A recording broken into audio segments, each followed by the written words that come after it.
Okay, super. Okay, மாஷா அல்லாஹ். Response நல்லா இருக்கு. First of all. ஏன்னா வந்து ஒரு 40 பேர் இருக்கீங்க. எப்பவுமே வந்து ஒரு 10 பேர் தான் ரெஸ்பாண்ட் பண்ணுவாங்க. மத்தவங்கலாம் அப்படியே இருப்பாங்க. ஆனா அந்த மாரி இல்லாம, இப்ப எல்லாரும் ப்ராப்பரா ரெஸ்பான்ஸ் பண்றீங்க. நல்லா இருக்கு. அப்ப பெரும்பாலானவங்க இப்ப தான் ஃபர்ஸ்ட் அட்டெண்ட் பண்றீங்க. போன வீக் நடத்துனதுல வந்து ஒரு சில பேர் அட்டெண்ட் பண்ணவங்க இங்கேயும் வந்திருக்கீங்க. மத்தபடி பெரும்பாலானவங்க புதுசா இங்கே ஜாயின் பண்றீங்க. ஓகே, அல்ஹம்துலில்லாஹ். இப்போ போன வீக் வந்து நம்ம என்ன சொல்லியிருந்தோம்னா, என்ன டாபிக்ல நம்ம பேசியிருந்தோம்னா, அதாவது ஸ்டாக் மார்க்கெட்ல இருக்கக்கூடிய ஆப்பர்ச்சுனிட்டீஸ் என்ன? அப்படிங்கிற விஷயத்த போன பேட்ச்ல நம்ம பேசியிருந்தோம். ஸ்டாக் மார்க்கெட்ல இருக்கக்கூடிய ஆப்பர்ச்சுனிட்டீஸ் என்னென்ன இருக்குது? ஓகே. அதுல இருக்கக்கூடிய சேஃப்டி மெஷர்ஸ் என்ன? அதுல இருந்த சேஃப்டி மெஷர்ஸ். இப்போ வந்து நம்ம ஒரு இன்வெஸ்ட்மென்ட் பண்ணோம்னா, நம்ம லாபம் சம்பாதிக்கிறது அது செகண்டரி. நம்மளுடைய இன்வெஸ்ட்மென்ட்க்கு பாதுகாப்பு இருக்கான்னு சொல்லி எதிர்பார்ப்போமா இல்லையா? அந்த வகையில ஸ்டாக் மார்க்கெட்ல எவ்வளவு இருக்கு? எவ்வளவு சேஃப்டி மெஷர்ஸ் இருக்கு? அப்படிங்கிறத பத்தி போன வாரம் பேசியிருந்தோம். ஃபர்ஸ்ட் ஒன் அதுல இருக்கிற ஆப்பர்ச்சுனிட்டிஸ் என்னென்ன இருக்குது? செகண்ட் அதுல இருக்கக்கூடிய சேஃப்டி மெஷர்ஸ் என்ன? அதே மாதிரியே அது பத்தியான ஒரு சின்ன இன்ட்ரோடக்ஷன். இந்த 3யும் வந்து போன வாரம் நம்ம குடுத்திருந்தோம். நம்ம ஆரம்பிக்கிறதுக்கு முன்னாடியே சொல்லிருவோம். நம்ம இந்த வாரம் என்ன நடத்தப் போறோம் அப்படிங்கிறத நம்ம ஆரம்பத்திலே சொல்லிருவோம். ஓகேங்களா? சரி, அதுக்கு முன்னாடி வந்து ஃபர்ஸ்ட் ஆஃப் ஆல் இன்னொரு போல் நம்ம வந்து கண்டக்ட் பண்றோம். அதுக்கு நீங்க அ நீங்க இப்ப அழகா சாட்ல ரெஸ்பான்ஸ் பண்ண மாரி நீங்க ரெஸ்பாண்ட் பண்ணுங்க. இப்ப முழுசா கேட்டுக்கோங்க நம்ம என்ன சொல்ல வரோம் அப்படின்னு. அதாவது ஸ்டாக் மார்க்கெட் பத்தி எனக்கு எதுவுமே தெரியாது சார். அதுல வந்து நான் வந்து எல்கேஜி, நான் 0, நான் குழந்தை அப்படிங்கிறவங்க 0 பிரஸ் பண்ணுங்க. இப்ப இல்ல, கம்ப்ளீட்டா நான் சொல்லி முடிச்சதுக்கு அப்புறம். நான் முழுசா சொல்றத கேட்டுட்டு, நான் இதுல வந்து குழந்தை சார், நான் எல்கேஜி ஸ்டூடண்ட் தான் அப்படிங்கிறவங்க 0 பிரஸ் பண்ணுங்க. இல்ல சார், நான் கேள்விப்பட்டிருக்கேன். எனக்கு நிஃப்டி என்னன்னு தெரியும். சென்செக்ஸ் என்னன்னு தெரியும். பிஎஸ்சி, என்எஸ்சி, செபிலாம் எனக்கு தெரியும். ஆ நான் எனக்கு அத பத்திலாம் நாலேட்ஜ் இருக்கு. ஆனா நான் ட்ரேட் பண்ணதில்ல. ட்ரேடிங் உள்ள இறங்கி நான் பண்ணதில்ல. இன்வெஸ்ட் பண்ணி பண்ணதில்ல. அந்த அளவுக்கு எனக்கு நாலேட்ஜ் இல்ல. ஆனா மத்தபடி பேசிக்ஸ்லாம் எனக்கு தெரியும் அப்படிங்கிறவங்க 1 பிரஸ் பண்ணுங்க. இல்ல சார், ஆல்ரெடி எனக்கு ஸ்டாக் மார்க்கெட் பத்தி தெரியும். அதுல நான் ட்ரேட் பண்ணிட்டு இருக்கேன். நான் அட்வான்ஸா கத்துக்கணும். பிளஸ் வந்து ஷரியா ஆங்கிள் தெரிஞ்சுக்கணும் அப்படின்னு நினைக்கிறவங்க 2 பிரஸ் பண்ணுங்க.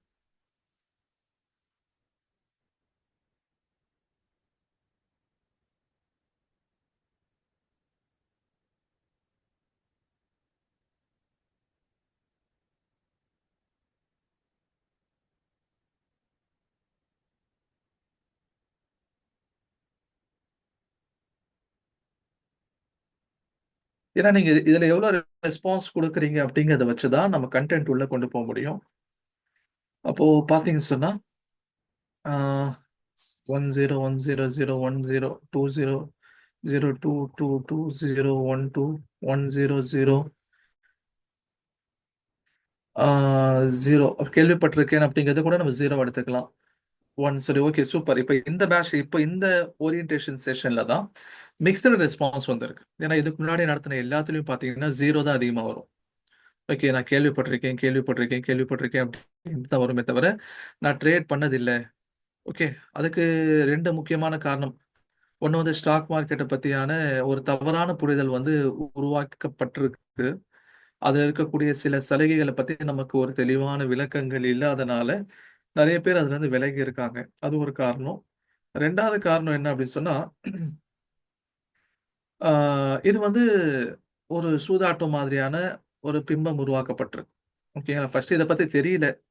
இது என்ன ஏதுன்னு தெரியல அப்படிங்கிறது ஒரு பிம்பம். 2வது வந்து இது சூதாட்டம் அப்படிங்கிற ஒரு பிம்பம். இப்ப நம்ம ஒரு 3 கேட்டகரி ஆஃப் பீப்பிளா இருக்க போறோம். ஓகே. நம்ம வந்து இதுல இருக்கக்கூடிய ஆப்பர்ச்சுனிட்டீஸையும் நம்ம லாஸ் பண்ண மாட்டோம். அதே மாரி இதுல இருக்கக்கூடிய சூதாட்டம் சம்மந்தமான விஷயங்கள் நம்ம செய்ய மாட்டோம். ஓகேங்களா? ஸ்டாக் மார்க்கெட்ல சூதாட்டம் இருக்கா? இருக்கு. உடனே நீங்க ஷாக் ஆகவே தேவையில்ல. ஏன்னா எல்லாத்துலயும் சூதாட்டம் இருக்கு. ஐபிஎல்ல சூதாட்டம் இருக்கு. எல்லாத்துலயும் சூதாட்டம் இருக்கு. பட் நமக்கு எது ஹலாலா இருக்கோ அதுதான் நம்ம பண்ண போறோம். ஓகே. அதுக்கு முன்னாடி என்ன பத்தியான ஒரு சின்ன இன்ட்ரோடக்ஷன் ரியாஸ் சாரும் சொல்லியிருக்காங்க. ஹாய், ஐ அம் முகமது உமர். ஓகே. அந்த கரூர்ல ஒரு மதரசால நம்ம படிச்சுட்டு வந்தோம். மதரசால படிக்கிற காலத்திலேயே நமக்கு வந்து ஸ்டாக் மார்க்கெட்ல ஒரு இன்ட்ரெஸ்ட் இருந்துச்சு. அப்போலேருந்து நெறைய இதுல ஆய்வுகள் செஞ்சுட்டு இருந்தோம். ப்ரீவியஸ் கிளாஸ் பத்தி கொஞ்சம் ஷார்ட்டா சொல்லுங்கன்னு சாட்ல கேட்டிருக்காங்க. ப்ரீவியஸ் கிளாஸ்ல நம்ம என்ன சொல்லியிருந்தோம்னா, அதாவது ஸ்டாக் மார்க்கெட்ல என்னென்ன ஆப்பர்ச்சுனிட்டீஸ் நமக்கு இருக்கு. ஓகே. நம்ம ஏன் ஸ்டாக் மார்க்கெட்ல இன்வெஸ்ட் பண்றதுக்கு நம்ம தயாராகணும்? அதே மாரி அங்க சேஃப்டி மெஷர்ஸ் என்னென்ன இருக்கு? நம்மளால சம்பாதிக்க முடியுமா? அப்படிங்கிற ஒரு டவுட் வந்துச்சுன்னா, அதெல்லாம் பயப்பட தேவையில்ல. அதுக்கான பாசிபிலிட்டிஸ் இங்க இருக்கு. நான் இங்கேயும் கிட்டத்தட்ட நம்ம சொல்லுவோம். இங்க வந்து ஆக்சுவலி உங்களுக்கு போன கிளாஸோட விஷயங்கள் வேணும்னா நீங்க வந்து ரெக்கார்டடாவும் வாங்கிக்கலாம். ரெக்கார்டிங்ஸ் இருக்குது. அவங்க ரியாஸ் சார் வந்து ரெக்கார்டிங்ஸ் வச்சிருக்காங்க. அந்த ரெக்கார்டிங்ஸ் கூட வாங்கி நீங்க பார்க்கலாம். ஓகே. இப்ப அஸ்ஸலாமு இன்னைக்கு நம்ம அலைக்கும். என்ன நடத்த போறோங்கிற சார் ஒன் செகண்ட். இப்போ அந்த ப்ரீவியஸ் கிளாஸ் வந்து அட்டன் பண்ணாமல் நியூ ஸ்டூடெண்ட்ஸ் நிறைய பேர் இருக்கனால ஆஹ், என்னன்னா இப்போ அந்த இல்லைம்மா அது வச்சிருங்க. ஸோ அவங்க என்ன பண்ணலாம் அப்படின்னு கேட்டிங்கன்னா, அவங்களுக்கு இப்போ ப்ரொமோஷன் மெசேஜ் மாதிரிலாம் வந்திருக்கும். இந்த இது ட்ரைனிங் ஜாயின் பண்ணுங்கள், அதில் ஒரு குரூப் லிங்க் இருக்கும். அந்த குரூப் லிங்க்கை வந்து அவங்க ஜாயின் பண்ணிக்க சொல்லுங்கள். ஓல்டு ரெக்கார்டிங் லிங்க் வந்து அதுக்கு வந்துடும் இன்ஷா அல்லாஹ். ஓகே. ஓகே, எல்லாம் கேட்டிருப்பீங்கன்னு நினைக்கிறேன். நீங்க ரெக்கார்டிங்ஸ் இருக்கு, அதை வாங்கிக்கலாம். ஒன்றும் பிரச்சனை கிடையாது. அது அவைலபிளா தான் இருக்குது. இப்போ இந்த கிளாஸ்ல என்னை பத்தியான ஒரு சின்ன அறிமுகம் கொடுத்துட்டு நம்ம கிளாஸ்க்குள்ள போயிடலாம். என் பேர் முகமது உமர். மௌலவி. கரூர்ல இருந்து ஒரு மதரசால இருந்து படிச்சுட்டு வந்தோம். படிக்கிற காலத்திலே நமக்கு ஸ்டாக் மார்க்கெட்ல ஒரு இன்ட்ரெஸ்ட் இருந்துச்சு. அது சம்பந்தமான ஆய்வுகள் நம்ம செஞ்சுட்டு தான் இருந்தோம். அதே மாதிரி மியாஸ் இன்ஸ்டியூட் ஆஃப் மேனேஜ்மெண்ட் சென்னையில வந்து எம்பிஏ நம்ம கம்ப்ளீட் பண்ணோம். அதுக்கப்புறம் யூபிஎஸ்சிக்கான டீச்சிங் எடுத்து கோச்சிங் நம்ம அட்டன் பண்ணோம். சென்னையில் மக்காப்பள்ளியில். அதுக்கப்புறம் அங்கேருந்து ஃபேக்கல்ட்டியாக நம்ம ஒர்க் பண்ணோம் எங்களுடைய அகாடமிலேயே. வாலைக்கும் சலாம். சலாம் சொல்லியிருக்காங்க ஒரு பிரதர். ஓகே, நம்ம யூபிஎஸ்சி ஃபேக்கல்ட்டியாக வந்து எக்கனாமிக்ஸ் எடுத்தோம், அட்மின்லேயும் சைட்லேயும் ஒர்க் பண்ணோம். அப்புறம் கொரோனாவுடைய டைமில் தான் என்ன ஆச்சுன்னு சொன்னால் எல்லாமே லாக்டவுன் ஆனதுக்கப்புறம் நம்ம ஸ்டாக் மார்க்கெட் வந்து ஆக்டிவாக இருந்துச்சு. எல்லா பிஸ்னஸும் கிட்டத்தட்ட 80% ஆஃப் பிஸ்னஸ் என்ன ஆயிடுச்சு, எல்லாம் வந்து லாக்டவுனில் வந்து க்ளோஸ் ஆயிடுச்சு. ஓகே, ரொம்ப பேசிக்கான நீட்ஸ் இருக்கக்கூடிய மெடிக்கல், அதே மாதிரி ஐடி, ஃபார்மா, இது மட்டும் தான் என்ன இருந்துச்சுன்னா ஆக்டிவாக இருந்துச்சு. மற்றபடி எல்லாமே க்ளோஸ் ஆயிடுச்சு. அப்படிங்கிற போது எங்கள் இன்ஸ்டியூட் என்ன பண்ணிட்டாங்க, க்ளோஸ் பண்ணிட்டாங்க. அப்போ நம்ம இருக்கிற ஒரு ஆப்ஷன், நம்ம வந்து ட்ரேடிங் இது யூஸ் பண்ணலாமே. இது வந்து நம்ம இத்தனை நாள் கற்றுருக்கோமே, இது வரைக்கும் நம்ம இது பண்ணாமல் இருக்கோமேன்னு நம்ம கொரோனாவுடைய டைம்ல இருந்து ரொம்ப ஆக்டிவாக ஸ்டாக் மார்க்கெட்டில் நம்ம இறங்க ஆரம்பித்தோம். அப்புறம் ஒரு 2 வருஷம் கழிச்சு ஏன் இதை மற்றவங்களுக்கு சொல்லிக் கொடுக்க கூடாது, நம்ம ஷரியா முறைப்படி ஏன் சொல்லிக் கொடுக்க கூடாது அப்படின்னு சொல்லி கேள்வி வரும்போது, சரி நம்ம சொல்லிக் கொடுக்கலாம். ஆரம்பத்துல ஒரு தயக்கம் இருந்துச்சு. ஆனா நம்ம ஷரியாவுடைய முறைப்படி நம்ம சொல்லிக் கொடுக்கலாம். மத்தவங்க எல்லாரும் பண்ற மாதிரி நம்ம பண்ணாம ஷரியா அனுமதி அளிச்சிருக்கக்கூடிய விஷயத்த மட்டும் நம்ம சொல்லிக் கொடுக்கலாம் அப்படின்ட்டு ஒரு முஃப்தி சாப் கிட்ட அனுமதி வாங்கி அவங்க சொல்லிக் கொடுங்க அப்படின்னு அவங்க வாயால அனுமதி கொடுத்ததுக்கு அப்புறம், ஓரலி அவங்க அனுமதி கொடுத்ததுக்கு அப்புறம் தான் நம்ம இந்த பேட்சஸ் ஆரம்பிச்சோம். இண்டிவிஜுவலா வந்து நம்ம தனியா 5 பேட்சஸ் நடத்திட்டு இருந்தோம். அப்புறம் நிறைய ரீச் போனோம் அப்படின்னா ஒரு வெல் ஆர்கனைஸ்டு எஸ்டாப்ளிஷ்டு ஒரு இன்ஸ்டிடியூஷனோட நம்ம டைப் பண்ணா நம்மளால ஒரு நல்ல ரீச் கிடைக்கும் அப்படின்னு சொல்லிட்டு சைஃபாவோட என்ன பண்ணோம், நம்ம ஜேர்னி ஆரம்பிச்சோம். அல்ஹம்துலில்லாஹ் 3 பேட்ச் கம்ப்ளீட் ஆயிருச்சு. ஆல்மோஸ்ட் கம்ப்ளீட் ஆக போகுது இந்த வீக்கோட ஒரு பேட்ச். 4th பேட்சுக்கான அட்மிஷன் தான் அவங்க என்ன பண்ணியிருக்காங்கன்னு சொல்லியிருக்காங்க. ஓகே. சரி, இப்போ ஃபர்ஸ்ட் ஆஃப் ஆல் பார்த்தீங்கன்னு சொன்னா நம்முடைய இந்த கிளாஸ்ல நம்ம பார்க்க போற விஷயம் என்னன்னு சொன்னா செட் ஆஃப் ஷரியா பிரின்சிபல்ஸ். நம்ம ஸ்டாக் மார்க்கெட்ல என்னென்ன விஷயங்களை நம்ம பார்க்க வேண்டியது இருக்கு. ஓகேங்களா. நம்ம ட்ரேடிங் பண்ணும்போது என்னென்ன பிரின்சிபல்ஸ் பார்க்க வேண்டியது இருக்கு அப்படிங்கிறத டீட்டெயிலாக பேசும். இதை நீங்க சரியா நீங்க சைஃபால கோர்ஸ் ஜாயின் பண்றீங்க பண்ணல, அது வந்து செகண்டரி. பட் இது நீங்க கண்டிப்பா தெரிஞ்சிருக்கணும். ஏன்னா நிறைய பேர் வந்து நாங்க ட்ரேடிங்லாம் செய்யறோம்னு சொல்லியிருக்கீங்க. எக்ஸ்க்ளூசிவா இதை நம்ம மட்டும் தான் இங்க நம்ம கொடுக்குறோம். தமிழ்நாட்டில் வேற எங்கேயும் தமிழ்ல நீங்க ஷரியா பிரின்சிபல்ஸ் பத்தி நீங்க எக்ஸ்க்ளூசிவா எங்கேயும் உங்களால வாங்க முடியாது. ஓகே. நம்ம டிஃப்ரெண்ட் சோர்ஸ்ல இருந்து எடுத்திருக்கோம். அடுத்து நமக்கு ஒரு டவுட் இருக்கும், நம்மளால செய்ய முடியுமா அப்படின்னு ஒரு டவுட் வரதுக்கு போது இந்த ஒரு சாம்பிள் டூலை நாங்கள் கொடுத்துருக்கோம். இதை நீங்க யூஸ் பண்ணி பாருங்க. நெக்ஸ்ட் ஒரு வீக் உங்களுக்கு மார்க்கெட்ல கொஞ்சம் கொஞ்சம் தெரியும்னு சொன்னா நம்ம சொல்லக்கூடிய ஒரு டூலை நீங்க 1 வீக் யூஸ் பண்ணி கூட பாருங்க. பார்த்துட்டு அதுக்கப்புறம் கூட நீங்க ஜாயின் பண்ணுங்க. ஓகேங்களா. சரி. இப்போ டைரக்டா நம்ம இஸ்லாமிக் பிரின்சிபல்ஸ் அப்படின்னு சொல்லி வரும்போது நமக்கான சோர்ஸ் எங்க இருந்து கிடைக்குது அப்படிங்கிற ஒரு கேள்வி வரும். ஓகேங்களா. இந்த 4 சோர்ஸ் தான் என்னுடைய அடிப்படை. நான் ஷரியாவுடைய ஆங்கிள்ஸ் உங்களுக்கு நான் கொடுக்கும்போது, ஷரியாவுடைய பாயிண்ட் ஆஃப் வியூ நான் உங்களுக்கு கொடுக்கும்போது, அதை நான் எங்கேருந்து எடுக்கிறேன் அப்படின்னு சொன்னா, இந்த 4 தான் என்னுடைய சோர்ஸ்.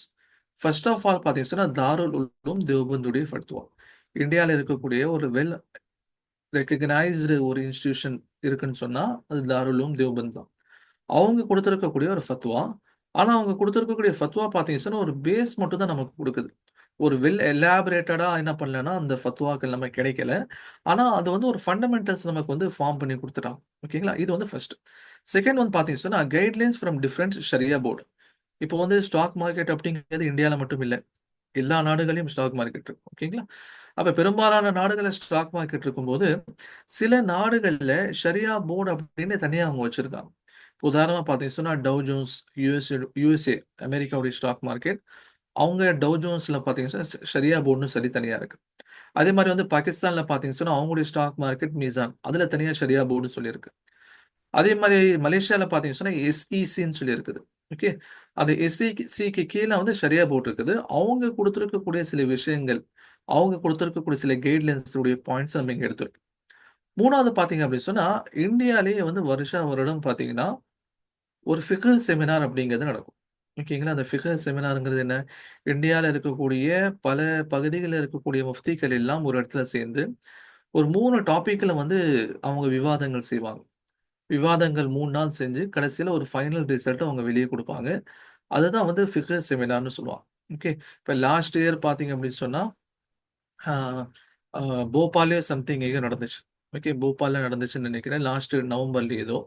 அதுக்கு முன்னாடி வருஷம் பார்த்தீங்கன்னு சொன்னா, இங்கே கரூர்லயே நடந்துச்சு. கரூர்ல பள்ளப்பட்டியில ஒரு மதரசால அந்த ஃபிக்ஹ் செமினார் அப்படிங்கிறது நடந்துச்சு. அந்த ஃபிக்ஹ் செமினார்கள்ல பல டிஃபரண்ட் டைப்ஸ் ஆஃப் இஷ்யூஸ் பத்தி அவங்க பேசுவாங்க. இப்ப பிளாஸ்டிக் சர்ஜரி செய்யலாமா? ஓகே. இப்போ வந்து கணவன் வந்து ஜெயில்ல இருக்காரு. இப்ப மனைவி பல வருடங்களா பிரிஞ்சிருக்காங்க. இப்போ அவங்களுக்கு சட்டம் என்ன? இது மாரியான பல இன்னைக்கு இருக்கக்கூடிய நவீன கால பிரச்சனைகள பத்தி எடுத்து பேசுவாங்க. அதுல ஸ்டாக் மார்க்கெட்டும் வரும். அப்பப்போ ஸ்டாக் மார்க்கெட், இஸ்லாமிக் ஃபினான்ஸ் இதில பத்தியும் என்ன பண்ணுவாங்க, அவங்க வந்து ஃபத்வாக்கள்ல பேசுவாங்க. அவங்க ஒரு முடிவு எடுப்பாங்க. எல்லாத்தையும் விட வந்து ரொம்ப பவர்ஃபுல்ங்கிறது அந்த ஃபிக்ஹ் செமினாருடைய அவங்க குடுக்கக்கூடிய அந்த அவுட்புட் தான். ஓகே. அவங்க குடுத்திருக்கக்கூடிய சில விஷயங்களையும் இங்க நம்ம ஆட் பண்ணியிருக்கோம். அடுத்தது பார்த்தீங்கன்னா, எனக்கு பெர்சனலா ஒரு முஃப்தி சாஹிபுடைய கைட்லைன்ஸ்ல அவங்க குடுக்கக்கூடிய வழிகாட்டுதல்ல, நம்ம ஒவ்வொரு தடவையும், ஒவ்வொரு மாசமும் அவங்கள பார்த்து, அவங்கட்ட பேசி, பல விஷயங்கள், சந்தேகங்கள் வந்து அவங்ககிட்ட தெளிவு பெற்று, அதுக்கப்புறம் நம்ம வந்து இந்த கிளாஸஸ் நம்ம கொண்டு போயிட்டுருக்கோம். ஓகே. இந்த 4 தான் வந்து ஷரியாவுடைய பாயிண்ட் ஆஃப் வியூல எனக்கு இருக்கக்கூடிய முக்கியமான சோர்சஸ். நெறைய பேத்துக்கு இது இல்லாம இருக்கலாம். ஏன்னு சொன்னா தாருல் உலூம் தேவபந்துடைய ஃபத்வாக்கள் நீங்க நெட்ல போய் சர்ச் பண்ணாலே வந்துரும். ஆனா ஒரு டிஃபரெண்ட் ஷரியா போர்ட்ல குடுக்கக்கூடிய அவங்க சில செட் ஆஃப் பிரின்சிபிள்ஸ் இது நெறைய பேருக்கு தெரியாம இருக்கலாம். அதே மாரி ஃபிக்ஹ் செமினார் பத்தி பெரும்பாலானவங்களுக்கு தெரியாம இருக்கலாம். அதனால என்ன ஆகுது? சரி நம்ம பள்ளியோட இமாம்கள் கிட்டயோ, தெரிஞ்சவங்ககிட்ட கேட்டோம்னு சொன்னா, அவங்களுக்கு இத பத்தியான பெரிய விளக்கங்கள் இல்லாம இருக்கலாம். ஓகேங்களா? இன்னைக்கு இருக்கக்கூடிய மிகப்பெரிய ஒரு கை சேதம் அதுதான். அதாவது துனியா படிக்கிறவங்களுக்கு தீனுடைய விஷயங்கள் தெரியறதில்ல. தீனுடைய விஷயங்கள படிக்கிறவங்களுக்கு துனியாவுடைய விஷயங்கள் தெரியறது. அந்த மாதிரி ஒரு செட் ஆஃப் எஜுகேஷன் சிஸ்டம் உருவாகியிருக்கு. ஓகே. அத தவிர்க்க முடியாத மாரி ஒரு சூழ்நிலை அந்த மாரி வந்திருக்கு. ஆனா 2யும் கம்பைன் பண்ணி குடுக்க முடியும். இப்ப என்ன பத்தியான இன்ட்ரோடக்ஷன் ஏன் உங்களுக்கு நான் ஆரம்பத்துல குடுத்தேன்? உங்களுக்கு ஒரு நம்பிக்கை வரணும். சரி சொல்லக்கூடியவர் யாரு? யாரோ ஒருத்தர் கூட சொல்லிட்டு போயிரலாம். ஆனா சொல்லக்கூடியவங்க யார் அப்படின்னு உங்களுக்கு ஒரு நம்பிக்கை வரணும். அப்பதான் அவங்க சொல்லக்கூடிய விஷயங்கள் மீது நமக்கு வந்து ஒரு கான்ஃபிடன்ஸ் வரும். இப்ப நம்ம மதசாலையும் படிச்சிருக்கோம், எம்பிஏ முடிச்சிருக்கோம் அப்படிங்கிறனால, பிளஸ் எக்கனாமிக்ஸ் ஃபேக்கல்டியாவும் யுபிஎஸ்சில இருந்திருக்கோம் அப்படிங்கிறனால, உங்களுக்கு ஒரு தெளிவான விஷயங்கள் நம்மளால இங்க சொல்ல முடியும். அப்படிங்கிறதுக்காக தான் நம்ம பத்தியான ஒரு செல்ஃப் இன்ட்ரோடக்ஷன் ஆரம்பத்துல நம்ம குடுத்தோம். இப்ப இந்த விஷயங்கள் எல்லாம் வச்சு தான் நம்ம அடுத்து வரக்கூடிய நம்முடைய கிளாஸுடைய போர்ஷன்லாம் இருக்க போகுது. ஓகே. இப்போ ஃபர்ஸ்ட் நான் முன்னாடி சொன்ன மாதிரி நம்ம என்ன பண்ணுவோம், ஷரியாவுடைய கைட்லைன்ஸ் என்ன இருக்குது? செட் ஆஃப் பிரின்சிபல்ஸ் என்ன இருக்குதுன்னு பார்ப்போம். இப்ப நீங்க செய்யக்கூடியவங்க இன்கேஸ் நாளைக்கு உங்களுக்கு கிளாஸ் அட்டெண்ட் பண்ண முடியாத சூழ்நிலை இருந்தாலும், கூட சேர முடியாத சூழ்நிலை இருந்தா கூட, குறைஞ்சபட்சம் இந்த விஷயங்கள நீங்க என்ன பண்ணிக்கோங்க, உங்களுடைய ட்ரேடிங்ல நீங்க யூஸ் பண்ணிக்கோங்க. ஓகே. குறைஞ்சபட்சம் வந்து நீங்க இந்த பிரின்சிபல்ஸயாவது நீங்க எடுத்தா தான், நமக்கு என்ன ஆகும், நம்ம சம்பாதிக்கக்கூடிய வருமானம் வந்து ஹலால் அப்படிங்கிற கேட்டகரியில வரும். ஒரு விஷயம் நல்லா தெரிஞ்சுக்கோங்க. அதிகபட்சமா வியாபாரத்தில பேணுதலா இருக்கிறதுங்கிறது இந்த ட்ரேடிங் பண்ணக்கூடியவங்க தான். நீங்க கிளாஸ் முடியும்போது உங்களுக்கு அது தெரிய வரும். இன்னைக்கு வந்து ரியல் எஸ்டேட் பண்றாங்க. டிஃபரண்ட் கைண்ட் ஆஃப் பிசினஸ் இன்னைக்கு எல்லாரும் பண்ணிட்டு இருக்காங்க. அப்போ வெளிப்படையில பார்க்கும்போது ரியல் எஸ்டேட் தானே சரி இடம் வாங்கி விக்கிறாங்கன்னு சொல்லி தோணும். ஆனா அதிலயும் பார்த்தீங்கன்னா, நெறைய விஷயங்கள் ஷரியத் அனுமதியளிக்காத விஷயங்கள்லாம் இருக்கு. அது வந்து நம்ம ஜென்ரலா அத வந்து என்ன பண்ணிர்றோம், சரி ரியல் எஸ்டேட் இடம் வாங்கி விக்கிறது, இது ஹலால் தான் அப்படின்னு போயிரும். ஓகே. ஆனா வந்து பார்த்தீங்கன்னா, அங்க ஷரியத் அனுமதி அளிக்காத சில விஷயங்கள் அங்க நடக்குது. அது என்ன அப்படிங்கிறத பத்தி உங்களுக்கு கீழ அடுத்தடுத்து போகும்போது தெரியும். ஏன்னா எங்க அப்பாவும் வந்து ரியல் எஸ்டேட் பண்ணக்கூடியவங்க தான். இன்னைக்கும் பிராக்டிகல்ஸாவும் பார்க்கும். அதே மாரி ஒரு சாம்பிள் டூலும் பார்ப்போம். ஷரியாவுடைய பிரின்சிபல்ஸ் பத்தி இன்னைக்கு டீட்டெயில்டா பார்த்துருவோம். ஏன்னா இது குடுக்க வேண்டிய பொறுப்பு எனக்கு இருக்குது. ஏன்னா வந்து நான் நான் மட்டும் தான் தமிழ்நாட்டுல இது ஷரியாவுடைய பிரின்சிபல்ஸ் கொடுத்துட்டு இருக்கனால எல்லாத்துக்கும் நீங்க தெரிஞ்சுக்கோங்க. நாளைக்கு கிளாஸ் அட்டன் பண்றீங்க இல்ல அது வேற விஷயம். நீங்க ட்ரேட் ஓனா பண்ணா கூட இந்த பிரின்சிபல்ஸ் நீங்க பார்த்துக்கோங்க அப்படிங்கிறதுக்காக ஷரியா பிரின்சிபல் பத்தி டீட்டெயிலா நம்ம பேசுவோம். அதே மாதிரி ஒரு சாம்பிள் நமக்கு ஒரு கான்ஃபிடன்ஸ் வேணும். நம்மளால இதில் சம்பாதிக்க முடியுமா? இது எது சூதாட்டம்னு சொல்றாங்களே, நிறைய பேர் காசு விட்டுட்டோம்னு சொல்றாங்களே, அது எப்படி என்னங்கிற பத்தியான விளக்கம் உங்களுக்கு தெரிஞ்சிடும். ஒரு கிளாரிட்டி உங்களுக்கு இந்த செஷன் முடியும் போது உங்களுக்கு வந்துடும். அது வந்து நான் உங்களுக்கு கேரண்டி கொடுக்குறேன். ஓகே, சரி. ஃபர்ஸ்ட் ஆஃப் ஆல் பார்த்தீங்கன்னு சொன்னா, இப்ப இன்வெஸ்ட்மென்ட் அப்படிங்கிறது ஒவ்வொரு பிசினஸ்க்கும் தேவை. கரெக்ட்டுங்களா? இப்ப இன்வெஸ்ட்மென்ட் இருந்தா தான் ஒரு பிசினஸ நடத்த முடியும். அப்போ இன்வெஸ்ட்மென்ட் வாங்குறதுக்கு பொதுவா இன்னைக்கு நிறுவனங்கள் 2 ரூட் எடுக்குறாங்க. 2 ரூட்ல வந்து இன்வெஸ்ட்மென்ட் வாங்கலாம். ஃபர்ஸ்ட் என்ன அப்படின்னு சொன்னா பாண்ட். பாண்ட் அப்படின்னா என்ன? கடன் பத்திரங்கள். ஓகே. கடன் பத்திரங்கள் அப்படிங்கிறது நான் ஒரு ஜெனரலைஸ்டு வேர்டா சொல்றேன். கடன் வாங்குறதுன்னு வச்சுக்கோங்களேன். இப்ப நான் வந்து ஒரு இடத்துல போய் என்ன பண்றேன்? ஒரு பிசினஸ் ஆரம்பிக்கிறேன். அதுக்கு எனக்கு ஒரு 100 crore வேணும். ஓகே. இப்ப 100 crore எனக்கு வேணும். ஆனா என்கிட்ட ஒரு 50 crore இருக்கு. இப்ப இன்னொரு 50 crore எனக்கு தேவைப்படுதா இல்லையா? இந்த எக்ஸ்ட்ரா எனக்கு தேவைப்படக்கூடிய இந்த 50 crore நான் என்ன பண்ணுவேன்? எனக்கு 2 ஆப்ஷன் இருக்கு. ஃபர்ஸ்ட் ஆப்ஷன் என்னன்னு சொன்னா, நான் போய் பேங்க்ல கடன் வாங்குவேன். ஓகேங்களா? பேங்க்ல நான் கடன் வாங்குவேன். சரிங்களா? இது ஒரு ஆப்ஷன் இருக்கு. அல்லது என்ன பண்ணுவேன் அப்படின்னு சொன்னா, நான் வந்து பாண்ட இஷ்யூ பண்ணுவேன். ஓகேங்களா? இந்த பாண்ட் அப்படிங்கிறதுன்னா கடன் பத்திரங்கள். இது அரசாங்கங்களும் வெளியிடலாம். அல்லது நிறுவனங்களும் வெளியிடலாம். ஓகே. இப்ப இந்த பாண்டெல்லாம் இஷ்யூ பண்ணும்போது என்ன ஆகும்னு சொன்னா, இந்த பாண்டுல தெளிவா இருக்கும். இந்த பாண்டுடைய மதிப்பு ரூ. 100. நீங்க இத வாங்குனீங்க அப்படின்னு சொன்னா, நான் வருஷத்துக்கு உங்களுக்கு 8% இன்ட்ரெஸ்ட் உங்களுக்கு குடுக்குறேன். 5 வருஷம் கழிச்சு உங்களுடைய அசல நான் உங்களுக்கு குடுத்துடுறேன். அப்படின்ட்டு என்ன பண்ணுவாங்க? அதுல தெளிவா எழுதியிருப்பாங்க. நிறுவனங்கள் இருக்கும். அரசாங்கங்கள் பாண்ட வெளியிடுது. சில மாநிலங்கள்ல பார்த்தீங்கன்னு சொன்னா, கார்ப்பரேஷன்ஸ் இந்த முனிசிபாலிட்டிஸ் இருக்கா இல்லையா? முனிசிபல்ஸ் கார்ப்பரேஷன்ஸ்லாம் இருக்கா இல்லையா? அவங்க வந்து அந்த நகரத்தினுடைய டெவலப்மென்ட்க்காக பாண்ட் எல்லாம் என்ன பண்ணுவாங்கன்னா, இஷ்யூ பண்ணுவாங்க. இப்ப பாண்ட் அப்படிங்கிறது தெளிவா வட்டி சம்மந்தப்பட்டது. அதனால இந்த பக்கம் நம்ம போமாட்டோம். இப்ப நீங்க இப்ப என்ன நினைக்கிறீங்க? என்கிட்ட ஒரு ரூ. 1,00,000 இருக்கு. இந்த ரூ. 1,00,000 நான் பாண்ட்ல கொண்டு போய் போடலாம் அப்படின்னு நினைக்கிறீங்கன்னா, இத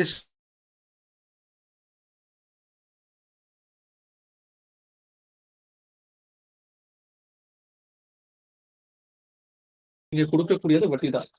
நீங்க நீங்க குடுக்கக்கூடியது வட்டி தான். ஒரு நிமிஷம் இருங்க. ஒரு சின்ன ஒரு ஃபோன் வந்திருக்கு.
சாரி நடுவுல ஒரு ஃபோன் கால் வந்துருச்சு. அத நான் மியூட்ல போட்டு பேசிட்டு இருந்தேன். இப்போ என்கிட்ட ரூ. 1,00,000 இருக்கு. இப்ப நான் என்ன பண்றேன்னு சொன்னா, எனக்கு பாண்ட்ல போய் நான் இன்வெஸ்ட்மென்ட் பண்ணலாமா? இப்போ ஆடிபிள் தானே? இப்ப தான் நான் பேச ஆரம்பிக்கிறேன் ஆக்சுவலி.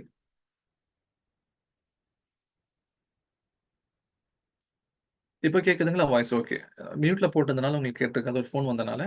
இப்ப இந்த ரூ. 1,00,000 நான் கொண்டு போய் பாண்ட் வாங்கலாமா? அப்படின்னு சொல்லி கேட்டா வாங்க முடியாது. ஏன்னா, இத தெளிவா வட்டின்னு சொல்லியிருக்கனால, மார்க்கத்துல வட்டி தடை செய்யப்பட்டிருக்கு அப்படிங்கிற அடிப்படையில, நம்ம என்ன பண்ண மாட்டோம்? பாண்ட் பக்கம் போமாட்டோம். இப்ப செகண்ட் ஆப்ஷன்ஸ் என்ன? ஷேர்ஸ். ஒரு நிறுவனத்துக்கு ரூ. 50,00,00,000 இருக்கு. இன்னொரு ரூ. 50,00,00,000 வேணும் அப்படின்னா, அவங்க என்ன பண்ணலாம்? முதலீட்டாளர்கள கூப்பிடலாம். ஓகேங்களா? இப்ப ஷேர்ஸ் அப்படின்னா என்ன? அந்த நிறுவனத்துடைய பங்குகள் குடுக்குறாங்க. அப்ப லிட்டரலி நீங்க என்ன ஆகுறீங்க? அந்த நிறுவனத்தினுடைய ஒரு முதலீட்டாளரா ஆகுறீங்க. அந்த நிறுவனத்துல நீங்க முதலீடு செய்யக்கூடியவரா ஆகுறீங்க. அப்படிங்கிறபோது, நீங்க எந்தெந்த விஷயத்துல கவனத்துல எடுக்கணும்? அப்படிங்கிறது நமக்கு வேணும். இது முழுக்க முழுக்க இத ஹலால் அப்படின்னு சொல்லிற முடியாது. ஸ்டாக் மார்க்கெட்ட. இது முழுக்க முழுக்க இது வந்து நான் இஸ்லாமிக் அப்படின்னு சொல்லிற முடியாது. 2க்கும் வாய்ப்பு இருக்கு. ஓகேங்களா? 50% வந்து நான் இஸ்லாமிக் இருக்குது. 50% வந்து இஸ்லாமிக்கும் இருக்குது. அந்த 50% இஸ்லாமிக் இருக்கு பார்த்தீங்களா? அலோவ் பண்ணது. அதை மட்டும் நம்ம என்ன பண்ணுவோம்னு சொன்னா இங்க கொடுப்போம். அதை மட்டும் தான் நம்ம என்ன பண்ணுவோம், நம்ம செய்வோம். அந்த நான் இஸ்லாமிக் என்ன அப்படிங்கிறத பத்தி நான் ஒரு ஓவர்வியூ கொடுப்பேன். டீட்டெயிலாக நீங்க இன்ஷால்லா கிளாஸ் ஜாயின் பண்ணீங்கன்னா என்னன்னு சொல்லி பார்க்கலாம். இப்போ தாருல் உலூம் கொடுக்கக்கூடிய ஃபத்வா என்ன, அவங்க கொடுக்கக்கூடிய 5 முக்கியமான பிரின்சிபல்ஸ் என்ன, பாருங்க 32வது ஃபிக்ஹ் கருத்தரங்க தீர்மானங்கள், அவங்க கொடுத்துருக்கக்கூடிய விஷயங்கள் என்ன, இது எல்லாத்தையும் தான் நம்ம இதுல நம்ம பார்க்க போறோம். இப்போ தாருல் உலூம் என்ன பண்ணியிருக்காங்கன்னா, பிரின்சிபலி ஒரு 5 கொள்கைகள், அதாவது 5 கைட்லைன்ஸ் கொடுத்துருக்காங்க. இந்த 5 கைட்லைன்ஸ் யூஸ் பண்ணி நீங்க வந்து ட்ரேட் பண்ணணும்னா பண்ணிக்கலாம் அப்படின்னு சொல்லி கொடுத்துருக்கான். ஓகேங்களா? அதுல ஃபர்ஸ்ட் ஒன் பாத்தீங்க அப்படின்னா சிம்பிளா தான் இருக்கும். நம்ம இங்கிலீஷ்ல இருக்கு, இங்கிலீஷ்ல இருக்கும், சில இடங்கள்ல உருதுல இருக்கும், அரபியில கூட வரலாம். நான் உங்களுக்கு எல்லாத்தையும் தமிழ்ல எக்ஸ்பிளைன் பண்றேன். இப்போ 5 பிரின்சிபல்ஸ் இங்க கொடுத்துருக்காங்க. அவங்க கொடுத்துருக்கக்கூடிய ஃபர்ஸ்ட் பாயிண்ட் வந்து, நீங்க எந்த நிறுவனத்துல முதலீடு செய்றீங்களோ அந்த நிறுவனம் மார்க்கம் தடை செய்த வியாபாரத்துல ஈடுபடக்கூடாது. இவ்வளவுதான். இது உங்களுக்கு புரியுதா இல்லையா? இப்ப நீங்க நாளைக்கு பிசினஸ் ஆரம்பிக்கிறீங்க அப்படின்னாலும் எந்த பிசினஸ் ஆரம்பிப்பீங்க? மார்க்கம் அனுமதி கொடுத்த பிசினஸ் தான் நீங்க ஆரம்பிக்க போறீங்க. கரெக்ட்டுங்களா? மார்க்கம் தடை செய்த பிசினஸ் நீங்க ஆரம்பிக்க போறது இல்ல. அதே தான் இங்க சொல்றாங்க. நீங்க ஒரு கம்பெனில இன்வெஸ்ட்மெண்ட் பண்ண போறீங்க அப்படின்னா, அந்த கம்பெனி மார்க்கம் தடை செய்த வியாபாரத்தில் ஈடுபடக்கூடாது. இந்த விஷயத்த ஃபர்ஸ்ட்டா பாருங்க. ஏன்னா ஆரம்பத்திலே நான் சொன்னேன். ஒரு கம்பெனில இன்வெஸ்ட் பண்ணும்போது கிட்டத்தட்ட நீங்க அந்த கம்பெனியுடைய முதலாளி மாதிரி தான். ஓகே. அப்போ ஒரு முதலாளியா நீங்க எந்த விஷயத்த தனிப்பட்ட முறையில செய்யக்கூடாதோ, அதே தான் ஒரு கம்பெனி செய்யும்போது நீங்க அதில ஈடுபடக்கூடாது. இததான் ஃபர்ஸ்ட் பாயிண்ட்டா சொல்லலாம். சரி, இப்போ எந்த நிறுவனத்தில மார்க்கம் அனுமதி குடுத்திருக்கு? எந்த நிறுவனத்தில மார்க்கம் அனுமதி குடுக்கல? இப்போ ஒரு சில விஷயங்கள் பேசிக்கா நமக்கு தெரியும். ஓகே. இப்போ வந்து மதுபான விற்பனை. இதுல மார்க்கம் வந்து தெளிவா தடை குடுத்திருக்கு. ஓகே. மதுபான விஷயத்துல நமக்கு தடை இருக்கு. 2வது பார்த்தீங்கன்னு சொன்னா, பன்றி இறைச்சியுடைய விஷயத்துல நமக்கு வந்து தடை இருக்கு. இது நமக்கு தெரியும். அடுத்து என்னென்ன விஷயங்கள்ல தடை இருக்கு?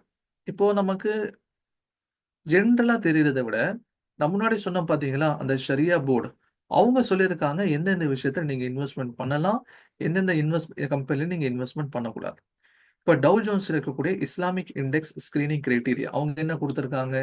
எது எதுல நீங்க இன்வெஸ்ட்மென்ட் பண்ணக்கூடாது, எந்தெந்த கம்பெனில இன்வெஸ்ட் பண்ணக்கூடாது, ஆல்கஹால், மது உற்பத்தி செய்யக்கூடிய நிறுவனங்கள்ல நீங்க முதலீடு செய்யக்கூடாது.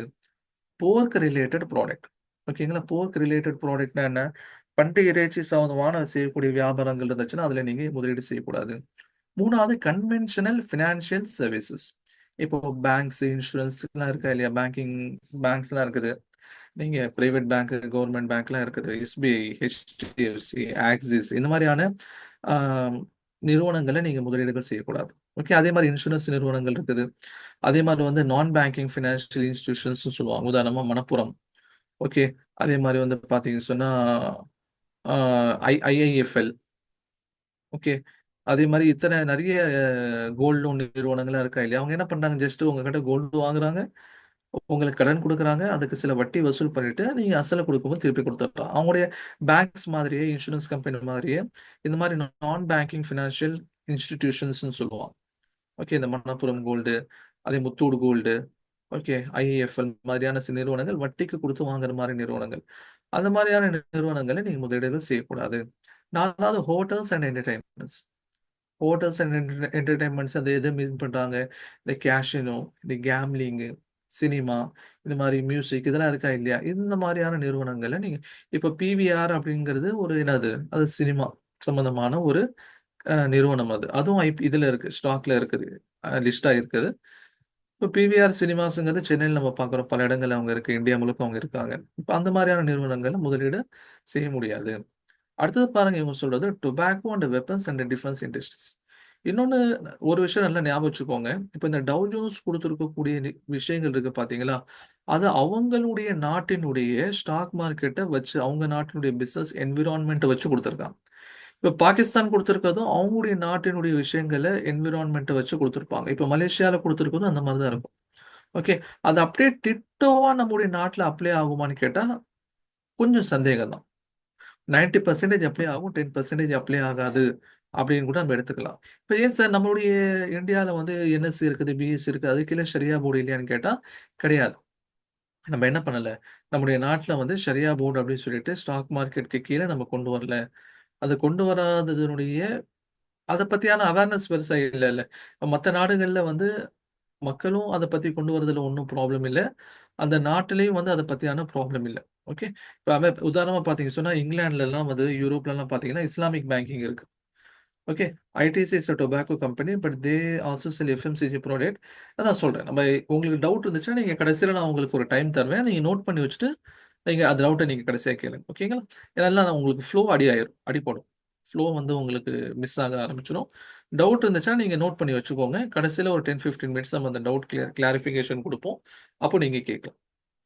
இப்ப அமெரிக்கால, இப்ப யூரோப்லலாம் பார்த்தீங்கன்னு சொன்னா, யூரோப்ல இஸ்லாமிக் பேங்கிங் இருக்கு. ஆனா இந்தியால இல்ல. இந்தியால கொண்டு வர ட்ரை பண்ணாங்க. ஆனா முடியல. நீங்க வந்து என்பிஎஃப்சி மாரி கொண்டு வந்துக்கோங்க. இங்க நம்ம நாட்டுல எதுவும் அனுமதி கிடையாதுன்னு சொல்லி என்ன பண்ணாங்க, அனுமதிய வந்து மறுத்துட்டாங்க. எப்போ காங்கிரஸ் கவர்ன்மெண்ட் இருக்கும்போது. இப்ப இருக்கிற பிஜேபி கவர்ன்மெண்ட் கூட விட்டுருங்க. அப்பவே வந்து என்ன பண்ண முடியலன்னா, கொண்டு வர முடியல. ஓகேங்களா? அதனால என்ன ஆகுதுன்னு சொன்னா, நம்ம பல இடங்கள்ல ஷரியாவுடைய விஷயங்கள கொண்டு போய் சேர்க்க முடியல. இஸ்லாமிக் பேங்கிங் கொண்டு வர முடியல. 2வது வந்து அந்த பக்கம் வந்து அந்த பக்கம் நான் திரும்பினாலே நமக்கு வந்து இஸ்லாமிக் பேங்கிங் அப்படி ஒண்ணு இல்ல. இல்ல பேங்க்ஸ் பக்கம் நம்ம போக்கூடாது. ஸ்டாக் மார்க்கெட் பக்கம் போக்கூடாதுங்கிற மாரி ஒரு ஸ்டீரியோ டைப்பிங் நம்ம மைண்ட்ல உருவாகிருக்கு. இதனால என்னன்னு சொன்னா, ஒரு கிளியரான நம்மளால ஒரு கைட்லைன்ஸே கொண்டு வர கஷ்டமா இருக்கு. ஓகே. சரி. இப்ப என்ன ஆகுதுன்னு சொன்னா, அவங்க டவ் ஜோன்ஸ் சொல்லியிருக்கக்கூடிய 5வது கண்டிஷன் பாருங்க. Tobacco, weapons and defence industries.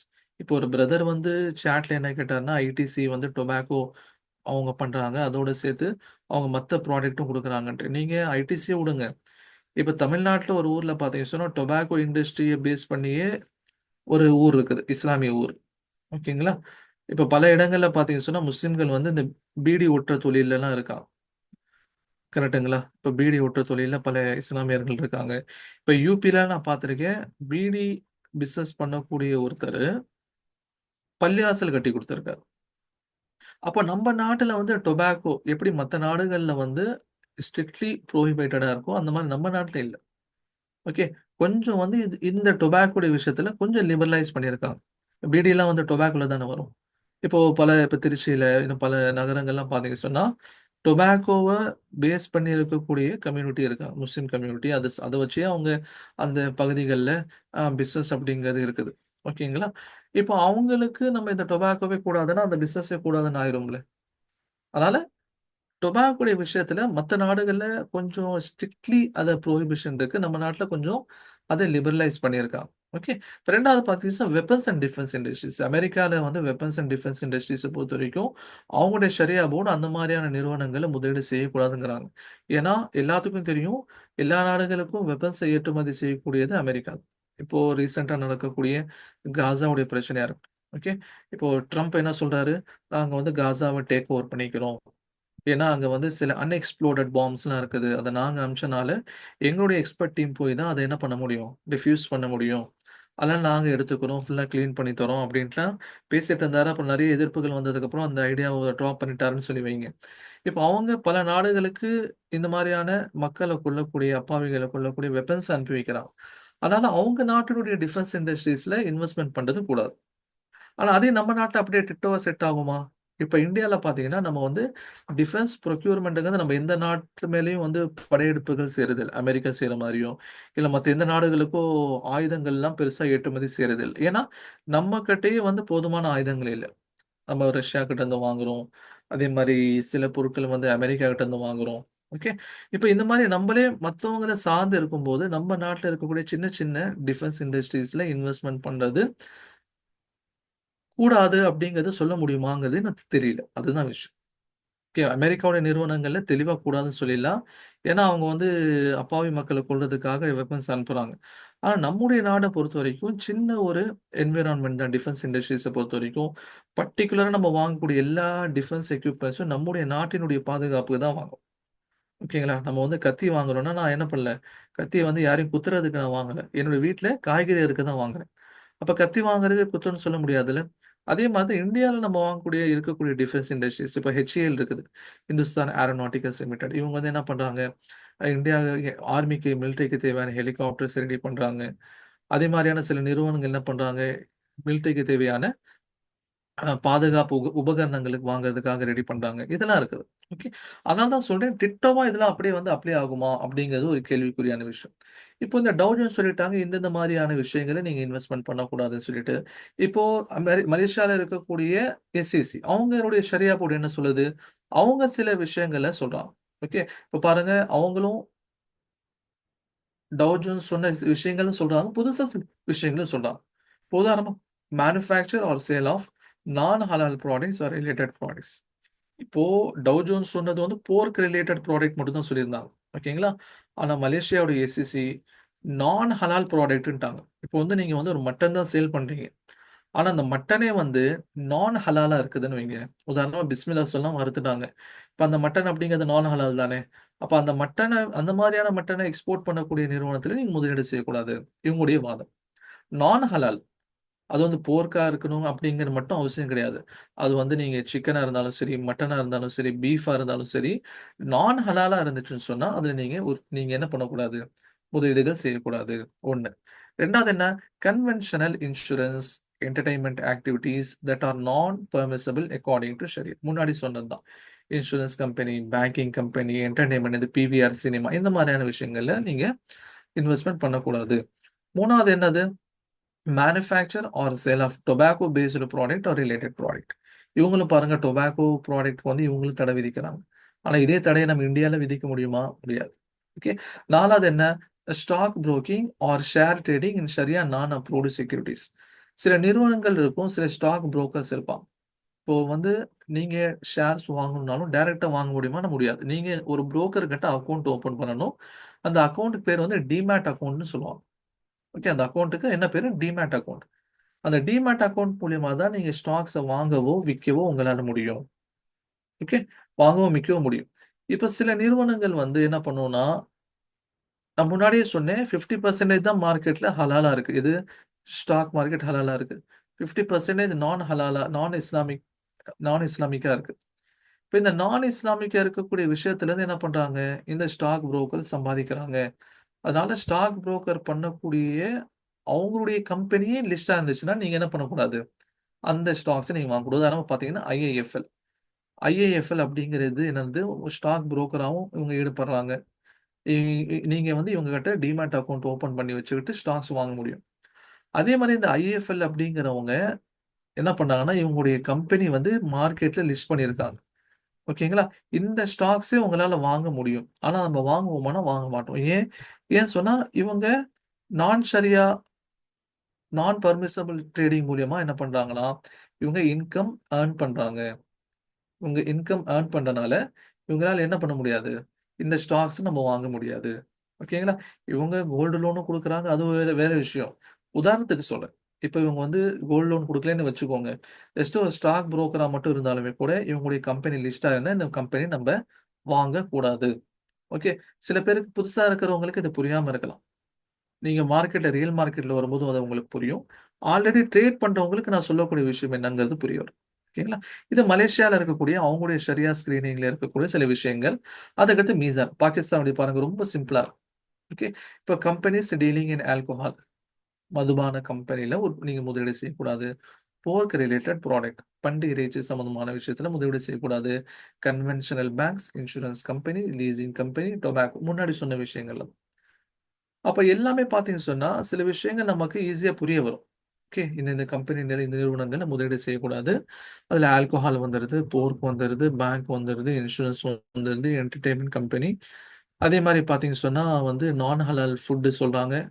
ஆ அதே மாரி வந்து வேற என்ன சொல்லியிருந்தாங்க? அதாவது ஸ்டாக் புரோக்கிங் பண்ணக்கூடிய சில கம்பெனி. ஆனா எல்லாருமே சொல்லக்கூடிய ஒண்ணு வந்து டொபாக்கோ சொல்றாங்க. அதுதான் சொல்றேன். இந்தியால இது டிட்டோவா அப்ளை ஆகுமாங்கிறது தெரியல. ஏன்னா நம்ம இது வந்து கூடாதுன்னு சொல்லிட்டோம்னா, பல நகரங்கள்ல மக்கள் இத டிபெண்ட் பண்ணி இருக்காங்க. ஃபத்வாக்கள் வந்து இது கூடாதுங்கிறதுக்கு இன்னும் தெளிவா இல்ல. அதே மாரி டிஃபென்ஸ் இண்டஸ்ட்ரீஸ்க்கும் கூடாதுங்கிற ஃபத்வாக்கள் இல்ல. அப்படிங்கிறனால அந்த 2 இண்டஸ்ட்ரீஸ் மட்டும் கேள்விக்குறி. Tobacco and defence industry. ஆனா இருந்தாலும் நம்ம பேணுதலுக்காக அந்த மாரியான நிறுவனங்கள்ல முதலீடு செய்ய மாட்டோம். நல்லா ஞாபகம் வச்சுக்கோங்க. அப்ப மத்தவங்கள விட நம்ம தான் இங்க தான் பேணுதலா இருக்கோம். ரொம்ப வந்து கேர்ஃபுல்லா இருக்கும். நம்ம வந்து டொபாக்கோ அண்ட் டிஃபென்ஸ் இண்டஸ்ட்ரீஸ பொறுத்தவரைக்கும் சந்தேகத்துக்குரியதா தான் இருக்குது. இருந்தாலும் நம்ம அதில முதலீடு செய்ய மாட்டோம். நம்முடைய கிளாஸும் கிட்டத்தட்ட அத ஒட்டி தான் போகும்.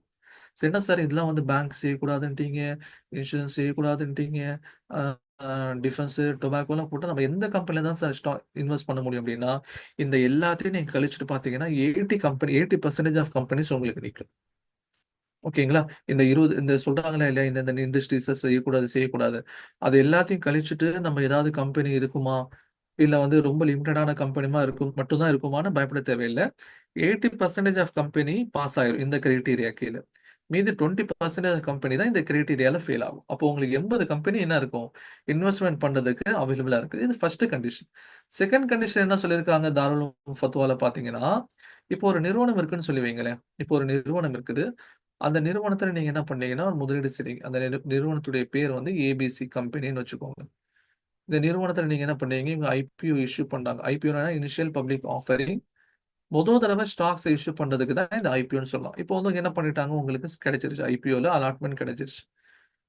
இப்போ ஐபிஓல அலாட்மெண்ட் கிடைச்சதுக்கு அப்புறம் உடனே நீங்க இதை விற்க முடியுமா அப்படின்னு சொல்லி கேட்டா, அதுக்கு சில கண்டிஷன் சொல்றாங்க. விற்கணும்னா என்ன என்ன எந்த மாதிரியான கம்பெனி அது இருக்கணும். அதான் சொல்றாங்க. All the assets and possessions of the company should not be in cash. நீங்க பணம் கொடுத்து தான் இந்த ஐபிஓ வாங்கியிருப்பீங்க. கரெக்ட்டுங்களா? பணம் கொடுத்துருப்பீங்க. உங்களுக்கு அவங்க ஷேர்ஸ் கொடுத்துருப்பாங்க. இப்ப இந்த பணம் வந்து அப்படியே கேஷாவே இருக்கக்கூடாது. ஓகேங்களா? இது கேஷாவே இருந்துச்சுன்னா, நீங்க இந்த ஸ்டாக்ஸ வித்துட்டு வாங்கும்போது, நீங்க கேஷ் குடுத்து கேஷ் வாங்குற மாரி ஆயிரும். அது வட்டியினுடைய வடிவம் அது. அதனால என்ன சொல்றாங்க, இந்த நிறுவனம் குறைந்தபட்சம் செயல்படக்கூடிய நிறுவனம். அதாவது நீங்க குடுத்திருக்கக்கூடிய பணத்துல இந்த இந்த கம்பெனி வந்து லேண்டாவோ அல்லது மிஷின்ஸோ அல்லது பில்டிங்ஸோ வாங்கியிருக்கணும். அப்படியே கேஷாவே வச்சிருக்க கூடாது. இப்போ உங்களுக்கு ஒரு கேள்வி வரலாம் சார். இப்போ வந்து பணம் வாங்குறாங்கன்னா எல்லா நிறுவனங்களும் 100% என்ன பண்ண மாட்டாங்க. அதை வந்து மிஷின்கோ பில்டிங்ஸ்க்கோ அல்லது ஃபேக்டரிஸ்லயோ போட மாட்டாங்க. ஒரு கொஞ்சம் பணம் வந்து லிக்விட் கேஷா வச்சிருப்பாங்க. ஏன்னா ஏதாவது செலவுகள் வரும். இப்போ ரா மெட்டீரியல் வாங்குறதுக்காக பணம் கொடுக்கணும். அதே மாதிரி எம்ப்ளாயிஸ்க்கு சேலரி கொடுக்கணும். அதே மாதிரி கரண்ட் பில் கட்டணும். இந்த மாதிரியான பிரச்சனைகள் இருக்கு. கேஷ் வச்சிருப்பாங்கன்னா, ஆமா சொல்றாங்க. அதாவது என்ன சொல்ல வராங்கன்னா, குறைஞ்சபட்சம் 10%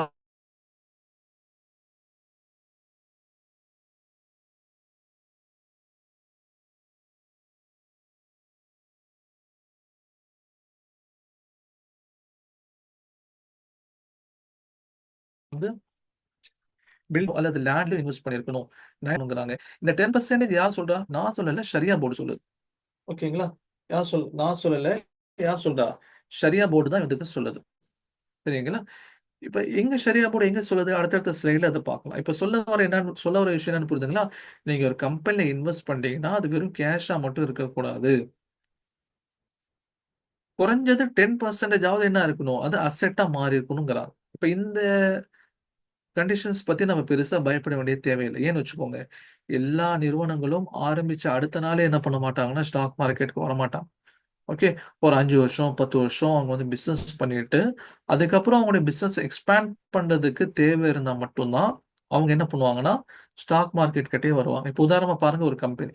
இப்ப இதெல்லாம் வந்து பார்த்தீங்கன்னா, ரீசென்ட்டா வந்து ஐபிஓல வந்த கம்பெனி.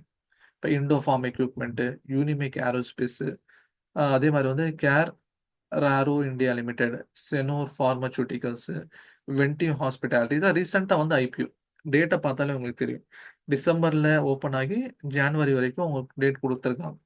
இப்போ இவங்கெல்லாம் டிசம்பர்ல ஐபிஓக்கு வரனால இப்பதான் இந்த கம்பெனி ஆரம்பிச்சாங்களான்னு கேட்டா அப்படிலாம் கிடையாது. இப்போ பாருங்க இந்த இண்டோ இண்டோ எக்யூப்மெண்ட் இது எப்போ ஆரம்பிச்சது? கிட்டத்தட்ட 1994ல ஆரம்பிச்ச கம்பெனி இது. ஓகே. 1994ல ஆரம்பிச்ச கம்பெனி. ஓகே. அப்ப கிட்டத்தட்ட இது ஆரம்பிச்சு 20, 25 வருஷங்கள் ஆகுது. அப்ப எப்படி இருக்கும்? இவங்களுடைய இன்வெஸ்ட்மென்ட் வந்து அவங்க ஃபேக்டரிஸ்ல, மிஷின்ஸ்ல போட்டிருப்பாங்களா இல்லையா? இப்ப செகண்ட் கண்டிஷன் பத்தி நம்ம பெருசா வரி பண்ண வேண்டிய தேவையில்ல. ஓகே. அடுத்து வேற கம்பெனி பாருங்க. யூனிமேக் ஏரோஸ்பேஸ். இது 2016ல ஆரம்பிச்ச கம்பெனி. அடுத்தது பாத்தீங்கன்னா ராரோ 97ல ஆரம்பிச்ச கம்பெனி. அடுத்து பாருங்க செனோர் ஃபார்மா 2017ல ஆரம்பிச்ச கம்பெனி. வென்டிவ் ஹாஸ்பிட்டல் 2002ல ஆரம்பிச்ச கம்பெனி. அப்போ நிறுவனங்கள் ஐபிஓக்கு வரும்போதே அவங்க ஆல்ரெடி செயல்படக்கூடிய நிறுவனமா தான் இருப்பாங்க. ரொம்ப ரேரா தான் புது நிறுவனம் ஐபிஓக்கு வரும். ஓகேங்களா? ரொம்ப ரேரா தான் புது நிறுவனம் ஐபிஓக்கு வரும். அப்ப செகண்ட் கண்டிஷனா வந்து தாருல் உல்ம் சொல்லியிருக்காங்க. நீங்க கொடுக்கக்கூடிய பணம் குறைஞ்சபட்சம் வந்து பில்டிங்கா, மிஷினரியா அல்லது வந்து லேண்டா கன்வெர்ட் ஆயிருக்கணும். வெறும் அது கேஷாவே இருந்துச்சுன்னு சொன்னா, நீங்க இந்த ஐபிஓ ஷேர்ஸ் விக்கும்போது கேஷ்க்கு கேஷ் கொடுத்து வாங்குன மாரி இந்த வட்டி மாதிரி ஆயிரும். அப்படிங்கிறாங்க. அதனால இந்த விஷயத்துல நமக்கு பிரச்சனை இல்ல. ஓகே. இப்ப 3வது என்ன சொல்ல வராங்க அப்படின்னு சொன்னா, ஒரு நிறுவனத்துல நீங்க முதலீட்டாளரா ஆயிட்டீங்கன்னா, 3 மாசத்துக்கு ஒரு தடவை, 6 மாசத்துக்கு ஒரு தடவை, இல்ல வருஷத்துக்கு ஒரு தடவை ஆனுவல் ஜெனரல் மீட்டிங் ஏஜிஎம்னு வைப்பாங்க. அதுக்கு உங்களுக்கு ஆஸ் எ இன்வெஸ்டரா உங்களுக்கு ஒரு இன்விடேஷன் வரும். உங்களுக்கு சந்தர்ப்பம் இருந்துச்சுன்னு சொன்னா நீங்க என்ன பண்ணலாம்? அந்த மீட்டிங்ல கலந்து கொள்ளலாம். சந்தர்ப்பம் இல்லைன்னா கலந்து கொள்ள முடியாது. பெரும்பாலான இன்வெஸ்டர்ஸ்லாம் அதில் போய் கலந்துக்க மாட்டாங்க. ஏன்னா எல்லா மீட்டிங்கும் மும்பையில் நடக்கும். நம்ம போட்டிருக்க 10,000 15,000க்காக நமக்கு வந்து அழைப்பு வந்தாலும் நம்ம போகுமா கிடையாது. அவங்க என்ன சொல்றாங்க, சந்தர்ப்பம் கிடைத்தால் அவங்க வட்டிக்கு கடன் வாங்கக்கூடிய நேரத்துல அதுக்கு நம்ம அப்ஜெக்ஷன் தெரிவிக்கும். ஒரு நிறுவனம் அப்படின்னு சொன்னா பேங்க்ல வட்டிக்கு கடன் வாங்கியிருப்பாங்களா இல்லையா? அவங்க வந்து ஒரு அவசரத்துக்கு கடன் வாங்கியிருப்பாங்க. அந்த மாதிரியாக நிறுவனங்கள் கடன் வாங்கும்பொழுது அந்த கடன் வட்டிக்கு வாங்குறது எங்களுக்கு உடன்பாடு இல்லைன்னு அப்ஜெக்ஷன் தெரிவிக்கணும். அதுக்கான பாசிபிலிட்டி இருந்தாதான். ஓகே, இது முதல் விஷயம். ரெண்டாவது விஷயம் என்ன? இப்ப வட்டிக்கு கடன் வாங்குறது அப்படிங்கிறது அது அனுமதி அளிக்கப்பட்டிருக்கா இல்லையா மார்க்கத்துல? இதுதான் வேணும். ஒரு நிறுவனம் வட்டிக்கு கடன் வாங்குதுன்னா அது அனுமதி இருக்கா இல்லையா? Isn't every company will have bank. அதான் சொல்றேன், எல்லா நிறுவனங்களும் பேங்க்ல கடன் வாங்கி தான் ஆகணும் இன்னைக்கு நிர்பந்தம். ஓகேங்களா? எல்லா நிறுவனங்களும் பேங்க்ஸோட டிரான்சாக்ஷன் பண்ணி தான் ஆகணும். அசல்ல வந்து பாத்தீங்கன்னு சொன்னா பேங்க் அப்படிங்கிறது ஒரு வட்டி நிறுவனம். வட்டி நிறுவனத்துடன் எந்த விதமான தொடர்புகளும் ஒரு நிறுவனமோ ஒரு தனிநபரோ வச்சுக்கூடாது. இதுதான் அசல் சட்டம். ஓகேங்களா? அசல் சட்டம் என்ன? வட்டி நிறுவனத்தோட நம்ம யாரும் தொடர்பு வச்சுக்கவே கூடாது. அப்படின்னு பார்த்தா நம்ம யாரும் பேங்க்ல அக்கௌண்ட் வைக்கவே கூடாது. அது தனிநபரா இருந்தாலும் சரி, நிறுவனமா இருந்தாலும் சரி. ஆனா அது இன்னைக்கு கூடாதுன்னு சொல்லிட்டா இன்னைக்கு என்ன ஆயிரும்? எல்லாமே சிரமமாயிரும். இந்த இடத்துல தான் வந்து இஸ்லாமிக் ஃபத்வா ஒண்ணு வருது. உமூமுல் பல்வா. உமூமுல் பல்வா அப்படிங்கிற ஒரு சட்டம் இருக்கு. அதாவது மார்க்கம் வந்து தடை செஞ்சிருக்கு.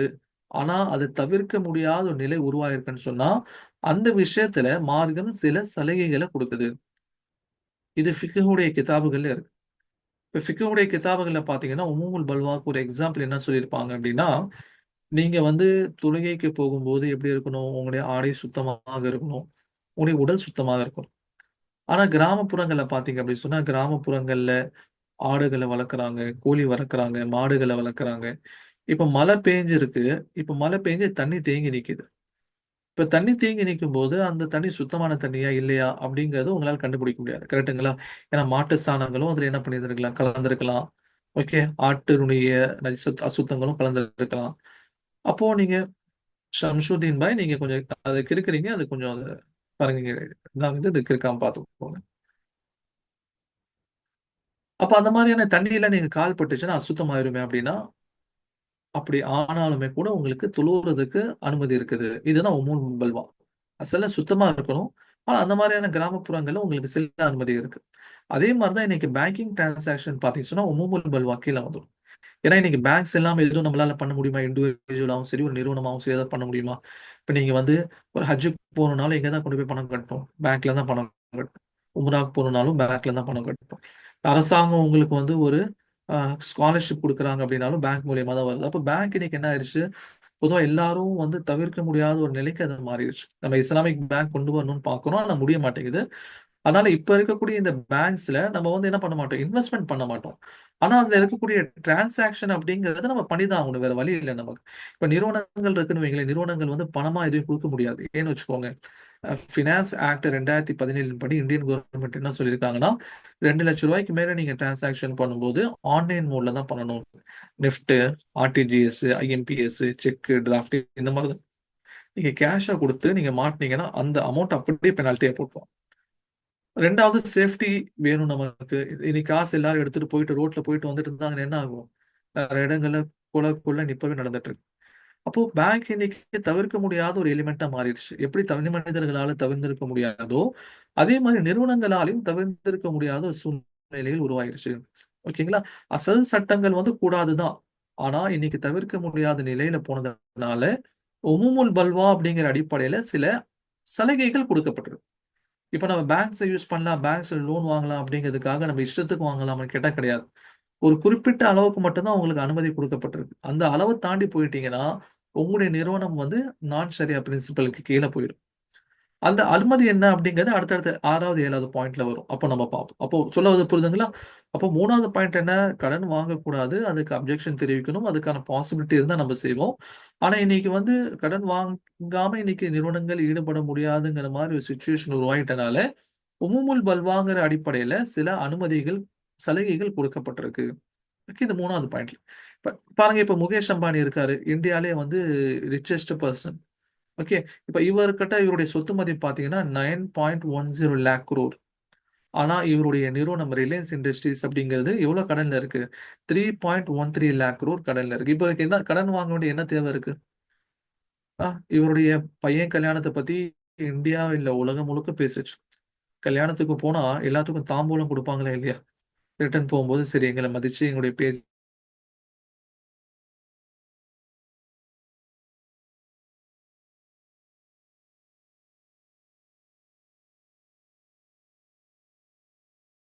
நம்ம ஒரு நிமிஷம் இருங்க.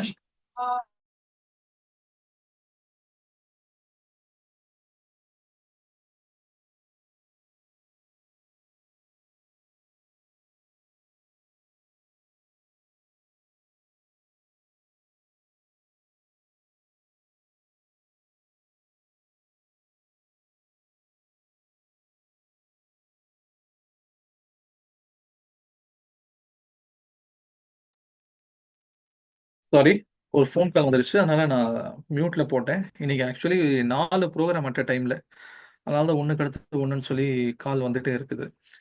இப்ப இவ்வளவு பெரிய பணக்காரருக்கு கடன் வாங்கணுங்கிற என்ன அவசியம் இருக்கு? ஏன்னா இந்த மாதிரி தான் இன்னைக்கு இண்டஸ்ட்ரீஸ் நடத்தி ஆகணுங்கிற தேவை இருக்கு. இல்ல டாக்ஸ் ப்ராப்ளம்ல மாட்டிக்குவான். ஓகேங்களா? நிறுவனங்கள் வந்து இன்னைக்கு டாக்ஸ் அதிகமா வாங்கக்கூடிய நாடுகள்ல இந்தியாவும் ஒண்ணு உலகத்துல. இப்ப நீங்க எனக்கு இவ்வளவு லோன் இருக்கு அப்படின்னா அத்தனை லோனுக்கு ஒரு குறிப்பிட்ட அளவுக்கு உங்களுக்கு வந்து டாக்ஸ் ரிலீஃப் கவர்மெண்ட் கொடுப்பாங்க. இப்ப நீங்க லோனே இல்லைன்னு சொன்னா உங்களுக்கு வந்து அந்த டாக்ஸ் ரிலீஃப்லாம் கிடைக்காது. அதனால என்ன பண்றாங்க? லாபத்தை இன்க்ரீஸ் பண்றதுக்காக இன்னைக்கு நிறுவனங்கள் போராடும் போது அதுல ஒரு பாயிண்ட் ஆஃப் வியூ வந்து இந்த லோன் எடுக்க வேண்டியது ஒரு நிர்பந்தமும் உண்டாகுது. ஓகேங்களா? தேர்ட் பாயிண்ட் வந்து நம்ம இதுதான் சொல்ல வருது.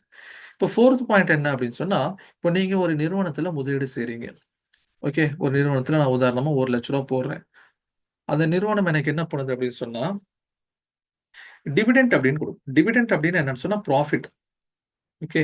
டிவிடெண்ட்னா என்ன? ப்ராஃபிட். நம்ம வந்து இண்டிவிஜுவலுக்கு சொல்லுவோமா இல்லையா, இந்த மாசம் உனக்கு எவ்வளவு ப்ராஃபிட் உன் பிசினஸ்ல அப்படின்னு கேட்கிறோமா இல்லையா? அது மாதிரி நிறுவனங்கள் என்ன பண்ணும்? தன்னுடைய லாபத்துல ஒரு பங்கை தன்னுடைய முதலீட்டாளர்களுக்கு கொடுக்கும். எப்போ கொடுப்பாங்க? வருஷத்துக்கு ஒரு தடவையும் கொடுப்பாங்க, இல்ல அரை 6 மாசத்துக்கு ஒரு தடவையும் கொடுப்பாங்க, இல்லைன்னு சொன்னா 3 மாசத்துக்கு ஒரு தடவையும் கொடுப்பாங்க. அது அந்த கம்பெனியுடைய போர்டு எடுக்கக்கூடிய முடிவு அது. அது நமக்கு தெரியாது, அவங்க எடுக்கக்கூடிய முடிவு. இப்ப இவங்க டிவிடெண்ட் கொடுக்கும்போது இந்த டிவிடெண்டுடைய விஷயத்துல இவங்க என்ன சொல்றாங்க? ஷரியாவுடைய போர்டு என்ன இந்த 4வது பாயிண்ட் என்ன சொல்ல வராங்க? தாருல் உலூமுடைய ஃபத்வா அப்படின்னா, இப்போ இந்த நிறுவனம் வந்து உங்களுக்கு உதாரணமா வந்து ஒரு 100 ரூபாய் வந்து டிவிடெண்ட் கொடுக்குது எக்ஸாம்பிளுக்கு. இப்ப இந்த 100 ரூபாய் சம்பாதிக்கிறதுக்கு இந்த நிறுவனம் வந்து 100 கோடி ரூபாய் முதலீடு வாங்கியிருக்கு. அந்த 100 கோடி முதலீடுல 50 கோடி வந்து பங்குதாரர்கள் கிட்ட இருந்தும் ஒரு 50 கோடி ரூபாய் பேங்க்ல இருந்து வாங்கியிருக்காங்கன்னு வைங்க.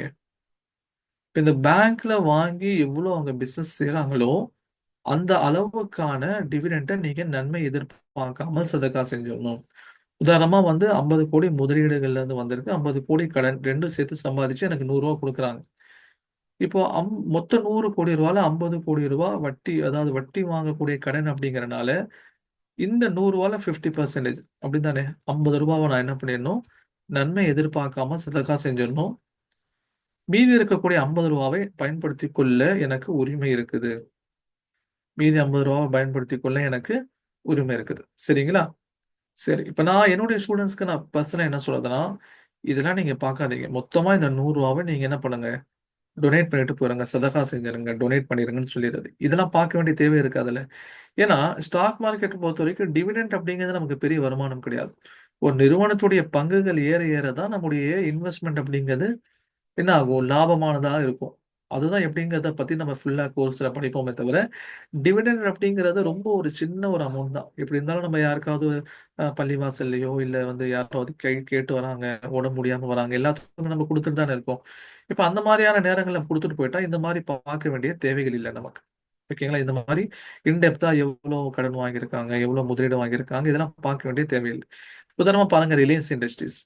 இப்ப ரிலையன்ஸ் இண்டஸ்ட்ரீஸ் பாருங்க, ஒரு சமயத்துல 1222.75 இவங்களுடைய ஷேர் வேல்யூ. இப்போ 100 ஷேர் வாங்கினீங்கன்னா கிட்டத்தட்ட 1,22,000 வந்திருக்கும். இவங்க கொடுத்திருக்கக்கூடிய டிவிடெண்ட் பாருங்க 10 ரூபாய். 2024 போன வருஷம். அதுக்கு முந்தின வருஷம் பார்த்தீங்கன்னா 9 ரூபாய், அதுக்கு முன்னாடி 8 ரூபாய், அதுக்கு முந்தின வருஷம் 7 ரூபாய். இப்படிதான் கொடுத்துருக்காங்க. இப்போ 100 ஷேர் வாங்கியிருக்கீங்க. இப்போ 100 ஷேருக்கு உங்களுக்கு 10 ரூபான்னா ஒரு 1000 ரூபாய் வருதுன்னு வைங்க. இந்த 1000 ரூபாவை நீங்க சதக்கா செஞ்சுட்டு போயிட்டீங்கன்னா இவங்க எவ்வளவு லோன் வாங்கியிருக்காங்க, எவ்வளவு இன்வெஸ்ட் வாங்கியிருக்காங்க, அந்த மாதிரி பார்க்க வேண்டிய வேலை நமக்கு மிச்சம். இல்ல சார், நான் எக்ஸாக்டா பிரிச்சு எடுத்துக்கணும்னா அவங்க எவ்வளவு லோன் வாங்கியிருக்காங்களோ அந்த பர்சன்டேஜ் அளவுக்கு நீங்க என்ன பண்ணிடணும், அமௌண்ட்டை சதக்கா செஞ்சுட்டு மீதியை நீங்க யூஸ் பண்ணிக்கலாம். ஆனா சிம்பிளா நீங்க சதக்கா செஞ்சுட்டு போயிருங்கன்னு தான் நான் சொல்லுவேன். ஏன்னா நம்முடைய ட்ரேடிங் எப்பவுமே பாத்தீங்க சொன்னா மாசம், அதாவது ஸ்விங் ட்ரேடிங் தான் நம்ம மேஜரா பண்ணுவோம். ஓகே, இந்த மாதிரி ஒரு வருஷம் கையில வச்சிருக்கிறவங்களுக்கு ஸ்டாக் வருது அப்படின்னா நம்ம ஒரு வருஷம்லாம் நம்ம மேஜரா சொல்றது இல்லை. நம்மளுடைய ஸ்விங் ட்ரேடிங் தான் நம்முடைய கிளாஸுடைய மேஜர் மோட் ஃபோக்கஸா இருக்கும். ஸ்விங் ட்ரேடிங்னா என்ன? ஒரு ஸ்டாக்கை வாங்கி ஒரு வாரமோ 2 வாரமோ 1 மாசமோ வச்சு லாபம் நல்லா ஏறினதுக்கு அப்புறம் வித்துறது, இதுதான் வந்து என்னது ஸ்விங் ட்ரேடிங் சொல்லுவாங்க. அப்போ நீங்க ரொம்ப நாள் கையில வச்சிருந்தாதான் இது டிவிடெண்ட்லாம் வரும். வந்தாலும் சின்னதாக தான் வரும். அது சின்னதாக செஞ்சுட்டு போங்க அப்படின்ட்டு தான் நான் பொதுவா என்னுடைய ஸ்டூடெண்ட்ஸ் கிட்ட நான் சொல்றது. 4வது விஷயம். 5வது விஷயம் என்ன? இதை வச்சு தான் இன்னைக்கு வந்து என்ன பண்றாங்க, சூதாட்டம் மாதிரி ஸ்டாக் மார்க்கெட்ல இருக்குது, அது கூடாதுன்னு சொல்றாங்க. நீங்க ஸ்டாக்ஸ்ல இன்வெஸ்ட் பண்ணும்போது அதனுடைய முதலீட்டாளரா நீங்க ஆகணுங்கிற இன்டென்ஷன்ல தான் நீங்க இருக்கணுமே தவிர, ஜஸ்ட் உங்க கைக்கு வர்றதுக்கு முன்னாடி நீங்க என்ன பண்ணிடக்கூடாது, அந்த ஸ்டாக்ஸ் நீங்க வித்துடக்கூடாது. இதை வச்சுதான் என்ன பண்றாங்க, இன்ட்ராடே கூடாதுன்னு சொல்றாங்க. ஓகேங்களா? இன்ட்ராடே அப்படிங்கிறது என்ன அப்படின்னா, நீங்க காலையில மார்க்கெட் ஓப்பன் ஆகும்போது 9:15 ஓப்பன் ஆகும்போது வாங்கி ஈவினிங் மார்க்கெட் க்ளோஸ் ஆகும்போது 3:30 மணிக்கு முன்னாடி வித்துறது தான் என்னது இன்ட்ராடே. அன்னைக்கே வாங்கி அன்னைக்கே விற்கிறது. இப்போ இந்த இன்ட்ராடேல என்ன ஆகாதுன்னா ஸ்டாக் உங்களுடைய கைக்கு வராது. அப்ப கையில இல்லாத ஸ்டாக்ஸ் நீங்க விற்க கூடாது. கையில இல்லாத ஸ்டாக்ஸ் நீங்க வித்தீங்கன்னா அது கிட்டத்தட்ட சூதாட்டம் மாதிரி ஆயிரும். சூதாட்டம் வந்து மார்க்கத்துல தடை செய்யப்பட்டிருக்கு. ஒரு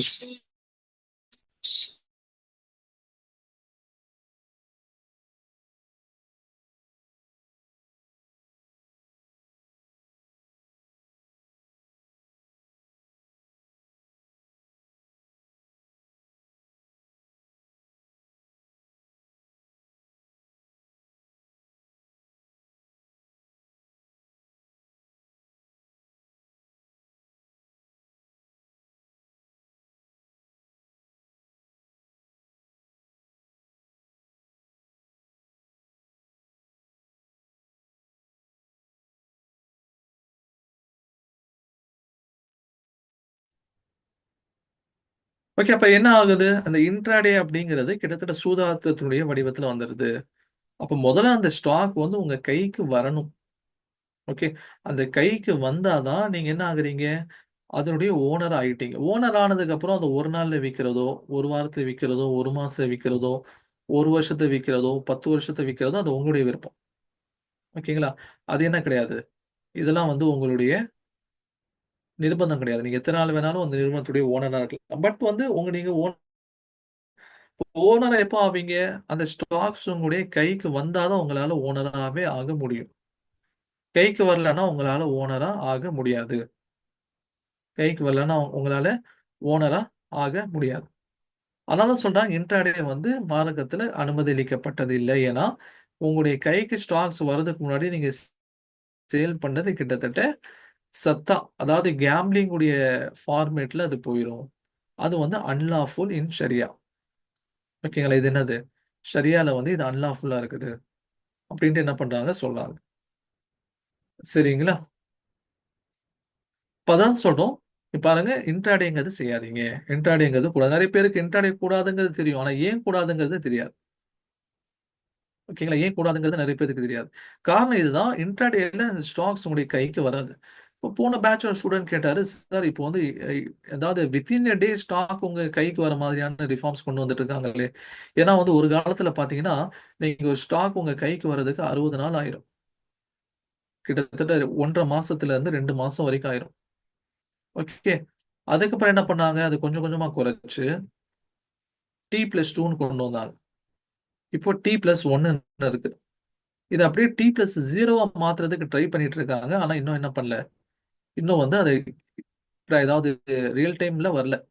அதனால இப்போதைக்கு T+1 தான் இருக்கு. நீங்க மண்டே வாங்குனீங்கன்னா அந்த ஸ்டாக் உங்களுடைய கண்ட்ரோல் எப்போ வரும்னா டியூஸ்டே தான் வரும். ஓகே. உங்களுடைய ஹோல்டிங்ஸ்க்கு டியூஸ்டே தான் வரும். அப்போ டியூஸ்டே தான் நீங்க விற்கணும். அதுக்காக இன்ட்ராடே கூடாதுன்னு சொல்லுவோம். ஓகேங்களா? சரி. இப்போ இன்ட்ராடேல இன்னும் சில சலுகைகள்லாம் வந்து ஸ்டாக் மார்க்கெட் குடுத்திருக்கு. அது வேற விஷயம். பட் இன்ட்ராடே கூடாது. சரி, இன்ட்ராடே குழந்தை அப்படின்னு சொன்னா, ஓகே, இன்ட்ராடே குழந்தைன்னு சொன்னா, அதோடைய அப்பா, அம்மா யாரு? எஃப்&ஓ தான் அதோடைய அப்பா, அம்மா. ஓகேங்களா? அதாவது ஸ்டாக்ஸ் கையில வராம விக்கக்கூடிய, ஒரு நாள்ல நடக்கக்கூடிய அந்த ஒரு அக்ரீமெண்ட்ட தான் நம்ம என்ன சொல்லுவோம்? இன்ட்ராடேன்னு சொல்லுவோம். ஸ்டாக்ஸ் கையில வராம விக்கிறது. இப்ப இதுவே வந்து 1 மாசம் வரைக்கும் டைம் குடுத்தாங்கன்னா, அது எஃப்&ஓ கீழ வந்துரும். 1 மாசம் வரைக்கும் என்னன்னு சொன்னா, ஒரு அக்ரீமெண்ட் மட்டும் தான் சுத்திக்கிட்டு இருக்கும். இது ஸ்டாக்ஸ் உங்க கைக்கு வராது. எஃப்&ஓ விஷயத்துல இது சூதாட்டம் அப்படிங்கிறதுல யாருக்கும் வந்து சந்தேகம் கிடையாது. ஓகேங்களா? யாருக்கும் வந்து இது சூதாட்டம் அப்படிங்கிற அடிப்படையில யாருக்கும் சந்தேகம் கிடையாது. இத செய்றவங்களும் சொல்றாங்க, ஆமா இது சூதாட்டம் மாதிரி தான் அப்படின்னு சொல்றாங்க. ஏன்னா இங்க ஸ்டாக்ஸ் கைமாறுது இல்ல. ஜஸ்ட் ஒரு கான்ட்ராக்ட் மட்டும் தான் கைமாறுது. ஓகேங்களா? ஒரு கான்ட்ராக்ட் மட்டும் நீங்க என்ன பண்ணுவீங்க? எடுப்பீங்க. அந்த கான்ட்ராக்ட் வந்து லாபமா இருந்துச்சுன்னா, நீங்க அத வித்துட்டு வந்துடுவீங்க. நட்டமா போயிருச்சுன்னா அவருக்கு லாபம். ஓகேங்களா? ஒண்ணு வந்து உங்களுக்கு லாபம் வரும், இல்ல அவருக்கு லாபம் வரும்.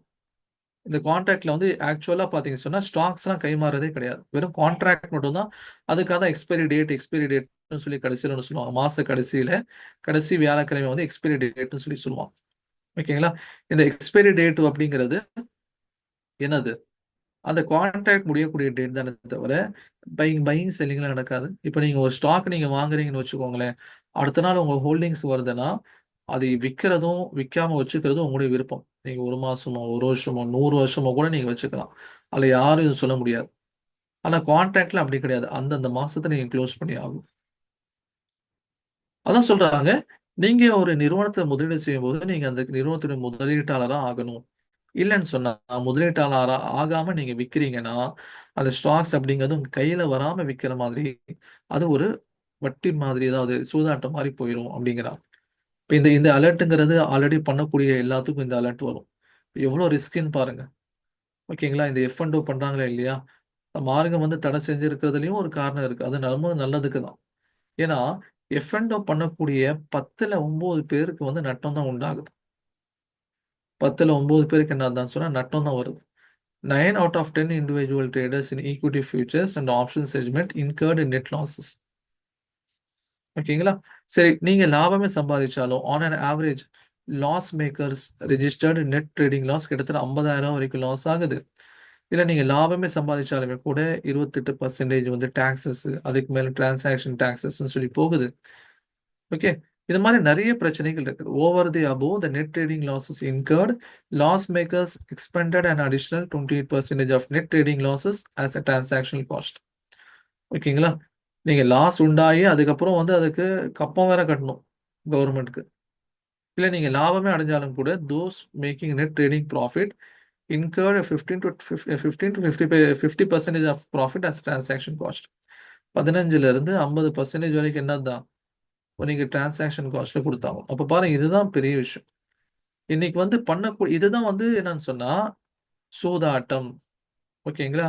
கேம்லிங், இத மட்டும் தான் பெரும்பாலானவங்க செய்றாங்க. இதுதான் பிரச்சனையே. மார்க்கெட்ல ஈடுபடக்கூடிய 10ல 5ல இருந்து 6 பேர் வரைக்கும் என்ன பண்றாங்கன்னா, இதுதான் செய்றாங்க. ஏன்னா, இதுக்கு சின்ன இன்வெஸ்ட்மென்ட் இருந்தாலே போதும். நீங்க பெரிய லாபத்த பார்க்க முடியும். லாபம் கிடைச்சுச்சுன்னா, ரூ. 1,00,000 வச்சு உங்களால ரூ. 1,00,000 எடுக்க முடியும். ஒரே மாசத்துல. ஆனா போனாலும் இந்த ரூ. 1,00,000 அப்படியே போயிரும். இதுதான் இங்க இருக்கக்கூடிய பிரச்சனை. ஓகேங்களா? இப்ப நீங்க உதாரணமா பார்த்தீங்கன்னா, நான் இன்ட்ராடேக்கு நான் என்ன சொல்லுவேன்னா, இப்போ ரூ. 100க்கு ஒரு ஸ்டாக் இருக்குது. ஓகே, எல்லாமே 100, 100 நம்ம ஜஸ்ட் அண்டர்ஸ்டாண்டிங்காக நான் சிம்பிளா இருக்கணும்னு சொல்றேன். இப்ப ரூ. 100க்கு வந்து ஸ்டாக் இருக்குது. இந்த ஸ்டாக் நீங்க 10 ஸ்டாக் வாங்கணும்னு நினைக்கிறீங்கன்னா, உங்ககிட்ட எவ்வளவு வேணும்? ரூ. 1000 கையில பணம் இருக்கணும். கரெக்ட்டுங்களா? ஆனா இன்ட்ராடேவ பொறுத்தவரைக்கும், இதே ரூ. 100 ஸ்டாக்க 10 ஸ்டாக் வாங்குறதுக்கு உங்க கையில ரூ. 200 இருந்தா போதும். இப்ப யோசிச்சு பாருங்க, என்கிட்ட ரூ. 200 தான் இருக்கு. ஆனா அதே 10 ஸ்டாக் வாங்க முடியும். கண்டிஷன் என்ன? நான் அன்னைக்கே வாங்கி அன்னைக்கே வித்துறணும். இல்லன்னா என்ன ஆகும்? நான் விக்கலன்னா, புரோக்கரே அவரே குளோஸ் பண்ணிட்டு, என்ன ரேட்க்கு வருதோ வித்துட்டு உங்க மேல பெனால்ட்டியும் சேர்த்து போட்டுருவாங்க. அப்போ 1000 ரூபாய்க்கு நான் வாங்குற ஸ்டாக் 200 ரூபாய்க்கு எனக்கு கிடைக்கும் போது என்ன பண்ணுவான் ஒருத்தன், சரி ட்ரை பண்ணி பார்க்கலாம் அப்படின்ட்டு போவான், மாட்டிக்குவான். ஓகேங்களா? பெரும்பாலானவங்க நட்டம் அடைகிறதுங்கிறது இங்கதான். இன்னும் சொல்ல போனா மார்க்கெட் அப்படிங்கிறது it's literally working for investors. முதலீடுகள் செய்றாங்களே இல்லையா பல வருஷங்களுக்கு, அவங்களுக்காக தான் மார்க்கெட் செயல்பட்டு கொண்டிருக்கு. அவங்கள தான் இன்வெஸ்டர்ஸ்ன்னு சொல்லுவாங்க. இன்வெஸ்டர்ஸ்னா யாருங்க? இன்வெஸ்டர்ஸ்னா 1 வருஷம், 2 வருஷம், 5 வருஷம், 10 வருஷம், 15 வருஷம்னு போட்டுருவாங்க. அவங்க 100 ரூபாய்க்கு வாங்கியிருப்பாங்க ஸ்டாக்கு. ஒரு 10 வருஷம் பார்த்து கழிச்சு பார்த்தீங்கன்னு சொன்னா, அந்த ஸ்டாக்குடைய ரேட் வந்து 300 ரூபாய்க்கு போயிரும். ஓகே. ஒரு 2 வருஷத்துல சொல்றேன். ஒரு 10 வருஷம் கழிச்சு பார்த்தீங்கன்னு சொன்னா, 1000 ரூபாய்க்கு போயிரும். அப்போ இவங்களோட 1,00,000 ரூபாங்கிறது 10,00,000 ரூபாவா வளர்ந்துரும். இப்ப திடீர்னு வந்து கீழ இறங்குச்சுன்னா, மேல ஏறுச்சுன்னா, அத பத்திலாம் அவங்க கவலைப்பட மாட்டாங்க. ஏன்னா லாங் டெர்ம்க்காக இன்வெஸ்ட் பண்றாங்க. இப்ப ட்ரேடர் நம்மள மாரியான ட்ரேடர் என்ன பண்ணுவாங்க? 100 ரூபாய்க்கு வாங்கி, ஒரு 1 வாரம், 2 வாரத்துல 105 ரூபாய்க்கு வித்து, ஒரு 5% ப்ராஃபிட்டோட வெளிய வந்துருவாங்க. ஆனா, இந்த மாரியான எஃப் அண்ட் ஓ பண்ணக்கூடியவங்க என்ன எதிர்பார்ப்பாங்கன்னா, ரூ. 1,00,000 இன்வெஸ்ட் பண்ணா, ரூ. 1,00,000 எடுக்கிறதுக்கு பார்ப்பாங்க. வந்தாலும் வரும். போனாலும் அப்படியே போயிரும். ஆனா, இங்க சொல்றாங்க பாருங்க, இந்த ரியாலிட்டிய பார்த்தீங்கன்னா 10ல 9 பேர் லாஸ் தான். அதனால தான் எஃப் அண்ட் ஓ ட்ரேட் பக்கம் நம்ம போமாட்டோம். எஃப் அண்ட் ஓ ட்ரேட் நம்ம செய்ய மாட்டோம். அது ஷரியாவுடைய பிரின்சிபல் இருக்கக்கூடாது. ஹை ரிஸ்க் அது. ஓகே. High risk. இப்ப இந்த 5 காரணங்க சொல்லியிருக்கிறது புரிதுங்களா? சிம்ப்ளிஃபை பண்ணணும்னு சொன்னா, நம்ம மார்க்கம் அனுமதி அளிக்காத பிசினஸ் பண்ணக்கூடிய நிறுவனத்துல முதலீடு செய்யக்கூடாது. நம்ம அந்த முதலீடுகள் செய்யும்போது, அந்த நிறுவனத்துல குறைஞ்சபட்சம் 10% ஆவது லேண்ட் ஆகவோ, இல்ல வந்து மெஷினரி ஆகவோ, அல்லது வந்து அசெட்டாவும் வாங்கியிருக்கணும். 3வது வந்து கடன் வந்து வட்டிக்கு வாங்குனாலும் அதற்கு எதிர்ப்பு தெரிவிக்கணும். ஆனா, இன்னைக்கு உமுல் வலுவாங்க அடிப்படையில ஒரு குறிப்பிட்ட அளவு அனுமதி அளிக்கப்பட்டிருக்கு. 4வது டிவிடெண்ட் வந்தா இன்ட்ரெஸ்ட்ட சம்பாதிச்ச அளவுக்கு சதக்கா செஞ்சிரணும். நான் சிம்பிளா சொல்றது மொத்தமா செஞ்சிருங்க. 5வது இன்ட்ராடே எஃப் அண்ட் ஓலாம் கூடாது. நீங்க அதுல வந்து ஒரு நிறுவனத்த வாங்குனா, அதுல முழுமையான ஒரு முதலீட்டாளரா ஆகணும். ஆனதுக்கப்புறம் அது நீங்க 1 நாளோ, 1 மாசமோ, 2 மாசமோ இருக்கிறது உங்களுடைய விருப்பம். ஆனா நீங்க முதலீட்டாளர் ஆகணும். இன்ட்ராடே பண்ணும்போது, எஃப் அண்ட் ஏ பண்ணும்போது நீங்க முதலீட்டாளர் ஆக மாட்டீங்க. அது வந்து அ கேம்பிளிங் சூதாட்டங்கிற அடிப்படையில இயங்கிட்டு இருக்கு. அதனால அதுல நீங்க முதலீடுகள் செய்யக்கூடாது. இதான் விஷயம். ஓகே. ஏன்னு சொன்னா, இங்க நம்ம 6வது கண்டிஷன் சொன்னாங்களா இல்லையா? ஏன்னா ஒரு கைக்கு பொருள் வரதுக்கு முன்னாடி விக்கக்கூடாதுன்னு சொல்லி ஹதீஸ்ல தடை வந்திருக்கு. அதுதான் அந்த 5வதுக்கு முக்கியமான காரணமா சொல்றாங்க. அதே மாரி பாருங்க, ஃபிகர் செமினார்ல சொன்ன ஒரு சில விஷயங்கள். அவங்க சொல்லியிருக்கக்கூடிய இந்த முலாரபாவுடைய விஷயத்துல என்ன பண்ணலாம், என்ன பண்ணக்கூடாதுன்னு சொல்லியிருக்காங்க. நீங்க படிச்சு பாருங்க. இப்ப 6வது கண்டிஷனுக்கு நம்ம போறோம்.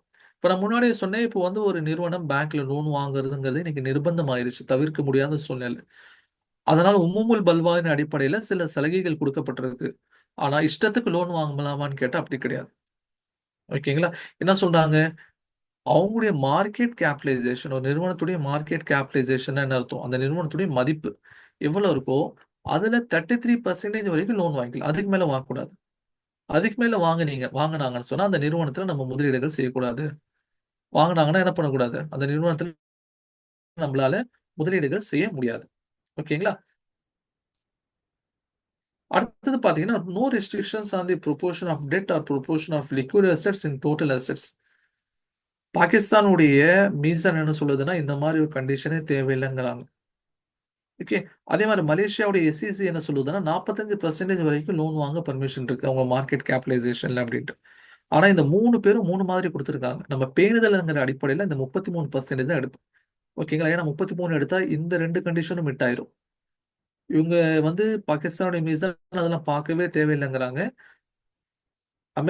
மலேசியாவோட எஸ்இசி என்ன சொல்றாங்க 45% வரைக்கும் பார்க்கலாங்கிறாங்க. ஆனா 33%ங்கிறது நம்ம பேணுதலுக்காக எடுக்கிறோம். ஒரு நிறுவனத்துடைய மார்க்கெட் கேபிடலைசேஷனை விட 33%க்கு கம்மியா லோன் வாங்கியிருந்தாங்கன்னா அதுல முதலீடுகள் செய்யலாம். அதான் 6வது கண்டிஷன். 7வது கண்டிஷன் என்ன? இப்ப மிக்ஸ்டு இன்கமா இருக்கு. இப்போ ஒருத்தர் பிரதர் ஆரம்பத்துல கேட்டாரா இல்லையா? இப்ப ஐடிசி இருக்காங்க. இப்ப ஐடிசி டொபாக்கோவும் குடுக்குறாங்க. அதே மாரி வந்து இந்த பிஸ்கெட்டு, சாக்லேட் அந்த மாதிரியான ப்ராடக்ட்டும் குடுக்குறாங்க. இப்ப என்ன பண்றது? இப்போ ஒரு நிறுவனத்துக்கு பார்த்தீங்கன்னு சொன்னா, மெயின் இன்கம்னு சொல்லி ஒண்ணு இருக்கும். அதர் இன்கம்னு சொல்லி ஒண்ணு இருக்கும். ஓகேங்களா? இப்ப மெயின் இன்கம்னா என்ன?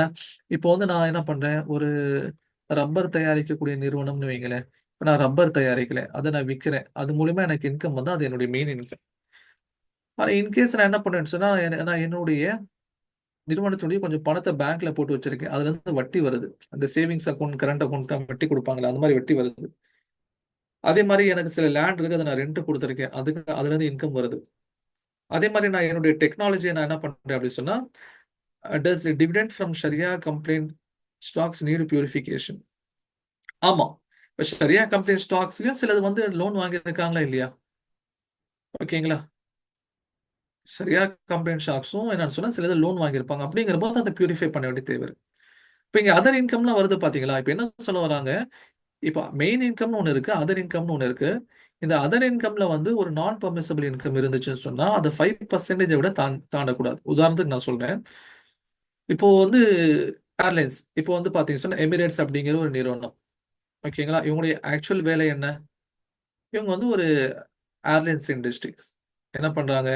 பேசஞ்சரை வந்து ஒரு நாட்டுல இருந்து இன்னொரு நாட்டுக்கு என்ன பண்றாங்க சொன்னா டிரான்ஸ்போர்ட் பண்றதுக்கு இவங்க பயன்படுறாங்க. ஓகேங்களா? இப்போ உங்களுடைய ஆக்சுவல் ஒர்க் என்னது? டிரான்ஸ்போர்ட்டேஷன். ஆனா இந்த எமிரேட்ஸ்குள்ள என்ன பண்றாங்கன்னா ஒயின் சப்ளை பண்றாங்க பேசஞ்சருக்கு. முஸ்லிம் பேசஞ்சர் குடிக்க மாட்டாங்கன்னு வைங்க, மத்தவங்க குடிக்கிறாங்களா இல்லையா? இப்போ அது மூலியமா ஒரு வருமானம் வருது பாத்தீங்களா? இது வந்து நான் பெர்மிசிபிள். ஆக்சுவலி உங்களுடைய பிசினஸ் வந்து ஆக்சுவலி உங்களுடைய பிசினஸ் பாத்தீங்க அப்படின்னா பர்மிசபிள் தான். ஒரு டிரான்ஸ்போர்ட்டேஷன்ங்கிறது பர்மிசபிள் தான். அதுக்குள்ள ஒரு நான் பர்மிசபிள் இன்கம் வருது. இந்த நான் பர்மிசபிள் இன்கம் பாத்தீங்கன்னா சொன்னா 5% மேல போகக்கூடாது. இதுதான் இங்க சொல்ல வருது.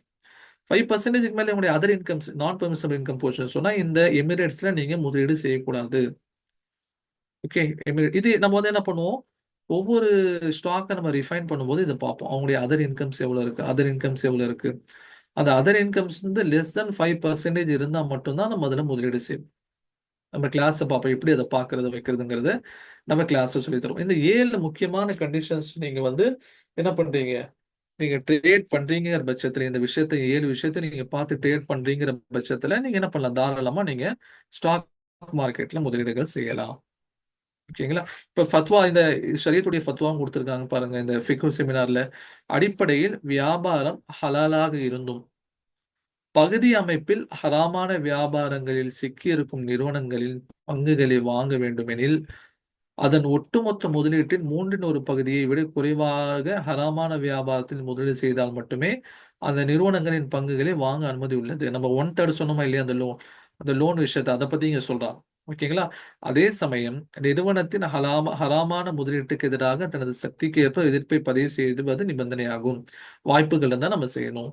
இந்த ஹராமான முதலீட்டின் மூலம் கிடைக்கும் லாபத்தை தர்மம் செய்து விட வேண்டும். ஓகேங்களா? இந்த ஒன் தேர்ட் உடைய விஷயங்கள், அதே மாதிரி வந்து இந்த 5% விஷயங்கள் எல்லாம் வந்து இந்த ஃபிக்ர் செமினாருடைய சில கவுன்சில் அவங்களுடைய ரிசல்ட்ல அதே மாதிரி பார்த்தீங்கன்னு சொன்னா இந்த டிஃப்ரெண்ட் ஷரியா போர்டுடைய அந்த கைட்லைன்ஸ் எல்லாம் கொடுத்துருப்பாங்க. அவங்க கொடுத்துருக்கிறது தான். ஓகேங்களா? The income from sharia non compliant investment should not exceed 5% of the gross revenue. Okay. Gross ரெவன்யூல 5% என்ன பண்ணக்கூடாதுன்னா நான் பர்மிசபிள் இன்கம் வரக்கூடாது. அதுக்கு தான் நான் என்ன சொன்னேன் உங்களுக்கு, கத்தாரி அந்த ஏர்வேஸ் உடைய சாரி இந்த எமிரேட்ஸ் உடைய எக்ஸாம்பிள் சொன்னேன். எமிரேட்ஸ் மூலியமா என்ன பண்றாங்க? எமிரேட்ஸ் வந்து பேசஞ்சர் டிரான்ஸ்போர்ட் மூலியமா என்ன பண்றாங்க? ஒரு 100 கோடி ரூபா அவங்க சம்பாதிக்கிறாங்கன்னு வைங்க, உங்களுக்கு கிராஸ் ரெவன்யூ. ஓகே, 100 கோடி. இப்போ இவங்களுக்கு அந்த ஒயின் சப்ளை பண்ணது மூலியமா ஒரு கோடி வந்திருக்குன்னு வைங்களேன், 1 crore வந்திருக்கு இன்கம் அப்படின்னா இது லெஸ் தென் 5% தானே. இந்த நிறுவனத்தை நீங்க என்ன பண்ணலாம்? முதலீடு செய்யலாம். ஆனா அந்த ஒயின் சப்ளை பண்ண மூலியமா உங்களுக்கு வந்து ஒரு 10 கோடி வருமானம் வந்திருக்குன்னா இந்த 5% ஸ்லாபை தாண்டிடுச்சு. அப்போ நீங்க என்ன பண்ணக்கூடாது? எமிரேட்ஸ் உடைய நிறுவனத்துல நீங்க முதலீடுகள் செய்யக்கூடாது, இன்வெஸ்ட் பண்ணக்கூடாது, அந்த ஸ்டாக்ஸை நீங்க வாங்கக்கூடாது. இதுதான் இங்க சொல்ல வரோம். ஓகேங்களா? எல்லாம் நம்ம என்ன பண்ணணும்? சிம்பிளிஃபை ஆக்கிக்கணும். ரொம்ப வந்து நம்ம மைண்ட் அங்க இங்கன்னு சுத்தி விட்டோம்னு சொன்னா நமக்கு வந்து சந்தேகங்கள் வந்துடும். ஓகேங்களா? புரியாம போயிடும். அப்போ கடன் வாங்குறது அனுமதி தான். ஆனா அது ஒரு லிமிட்க்கு தான். ஒன் தேர்ட் வரைக்கும் வாங்கலாம். நான் பர்மிசபிள் இன்கம் வந்துச்சுன்னா அது அனுமதி தான். ஆனா 5%க்கு கீழே இருக்கணும். இதுதான் அவங்க சொல்லக்கூடிய சில கண்டிஷன்ஸ். ஓகேங்களா? இது வந்து ஷரியாவுடைய ஆங்கிள். நாளைக்கு நீங்க கிளாஸ் ஜாயின் பண்ணீங்கன்னா நம்ம இது எங்க எங்க இருந்து பார்க்கணும் அப்படிங்கறது தனியா நடத்துவோம். நம்ம ஷரியா கிளாஸ்க்குன்னு சொல்லி தனியா 2 கிளாஸ் அலாட் பண்ணியிருக்கோம். ஓகேங்களா? ஃபர்ஸ்ட் வந்து இதே விஷயத்த நம்ம வந்து நம்முடைய கிளாஸ் நடத்துவோம். 2வது இது எங்க பார்க்கணுங்கிறத 2வது பார்ட்ல நடத்துவோம். அதனால நீங்க செய்யக்கூடியவங்க இந்த விஷயத்த நீங்க ஞாபகம் வச்சுக்கிட்டு செய்யுங்க. இல்ல இது டீட்டெயிலா படிக்கணும் நம்முடைய கிளாஸ் ஜாயின் பண்ண. ஓகே. சரி, சாம்பிள் டூ நிறைய பேருக்கு வந்து என்ன இருக்கும், நான் முன்னாடி சொல்லிட்டேன். இப்போ வந்து காசு இழக்கிறவங்க எல்லாம் என்னதான் போறாங்கன்னா ஃபியூச்சர்ஸ் அண்ட் ஆப்ஷன்ஸ்ல இழக்கிறாங்க, இன்டர்டே ட்ரேடிங்ல இதுல தான் காசு இழக்கிறாங்க. ஓகேங்களா? இல்ல வந்து நம்ம நீட்டா பேராசைப்படாம, ஏன்னா அது வந்து பேராசையினுடைய அடையாளங்கள். எஃப் அண்டும் சரி, அதே மாதிரி பார்த்தீங்கன்னு சொன்னா இன்ட்ராடேவும் சரி பேராசையினுடைய அடையாளங்கள். நம்ம பேராசைப்படாம சிம்பிளா சுலபமா ஒரு சின்னதா லாபம் எடுக்கணும்னா இது நல்ல ஒரு இடம். உதாரணமா ஒரு சாம்பிள் டூல் பார்க்கலாம். இப்போ நான் என்னுடைய ஸ்டூடெண்ட்ஸ்க்கு கிளாஸ் நடத்தக்கூடிய சாம்பிள் டூல் பார்த்தீங்கன்னு சொன்னா 50 எம்ஏன்னு சொல்லுவாங்க. ஓகேங்களா? 50 எம்ஏ அப்படின்னா 50 மூவிங் ஆவரேஜ் அப்படிங்கிற ஒண்ணு. இந்த 50 மூவிங் ஆவரேஜ் வச்சு எப்படி வந்து நம்ம லாபம் சம்பாதிக்கிறது, எப்படி வந்து ஒரு ஸ்டாக் வந்து செலக்ட் பண்றது அப்படிங்கிறது நமக்கு தெரியும். ஓகே. இப்போ நமக்கு வந்து இந்த 50 மூவிங் ஆவரேஜ் பத்தி தெரிஞ்சாலே, ஓகே இவ்வளோ ஒரே ஒரு சாம்பிளுக்கு கொடுக்குறது. ஓகே. இப்போ வந்து உங்களுக்கு ஒரு கடைக்கு போறீங்க. ஒரு 50 கிராம் உங்களுக்கு சாம்பிள் குடுக்குறாங்கன்னா என்ன அர்த்தம்? ஆ சாப்பிட்டு பாருங்க. அத வச்சு நீங்க உங்களுடைய மத்த டேஸ்ட் எப்படி இருக்குன்னு முடிவு பண்ணிக்கலாம்னு சொல்லி என்ன பண்றாங்க? சாம்பிள் குடுக்குறாங்க.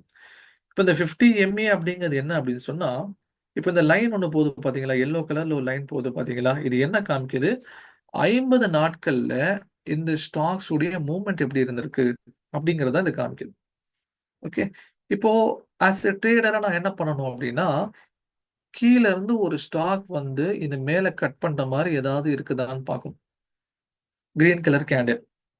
ஏன் கிரீன் கலர்ல வருது? ஏன் ரெட் கலர்ல வருதுங்கிறத கிளாஸ் நடத்தும்போது நம்ம எக்ஸ்பிளைன் பண்ணுவோம். இப்போ இந்த இடத்துல அந்த மாரி வந்திருக்கு. கரெக்ட்டுங்களா? இந்த இடத்துல வந்திருக்கு. அதே மாரி அடுத்தது பார்த்தீங்கன்னு சொன்னா, இந்த இடத்துல வந்திருக்கு. ஏன் சார் இந்த இடத்துலயே வந்திருக்கே! இத ஏன் நீங்க சொல்லல? அப்படின்னு சொல்லி கேட்டீங்கன்னா, அடுத்த நாளே கேண்டில் ரெட் கலர் கேண்டில் வந்து இந்த லைன விட்டு கீழ இறங்கிருச்சு. அதனால இத நம்ம எடுத்துக்க மாட்டோம். நம்ம என்ன பண்ணுவோம்னா, ஒரு கேண்டில் வந்து கீழ இருந்து இந்த 50 எம் லைன மேல கிராஸ் பண்ணி போகுது, குளோஸ் ஆகுது அப்படின்னு சொன்னா, குளோஸ் ஆகுதுன்னு சொல்லுவாங்க இத. இது வந்து ஒரு கன்ஃபர்மேஷன் கேண்டில். Chart not விசிபிளா?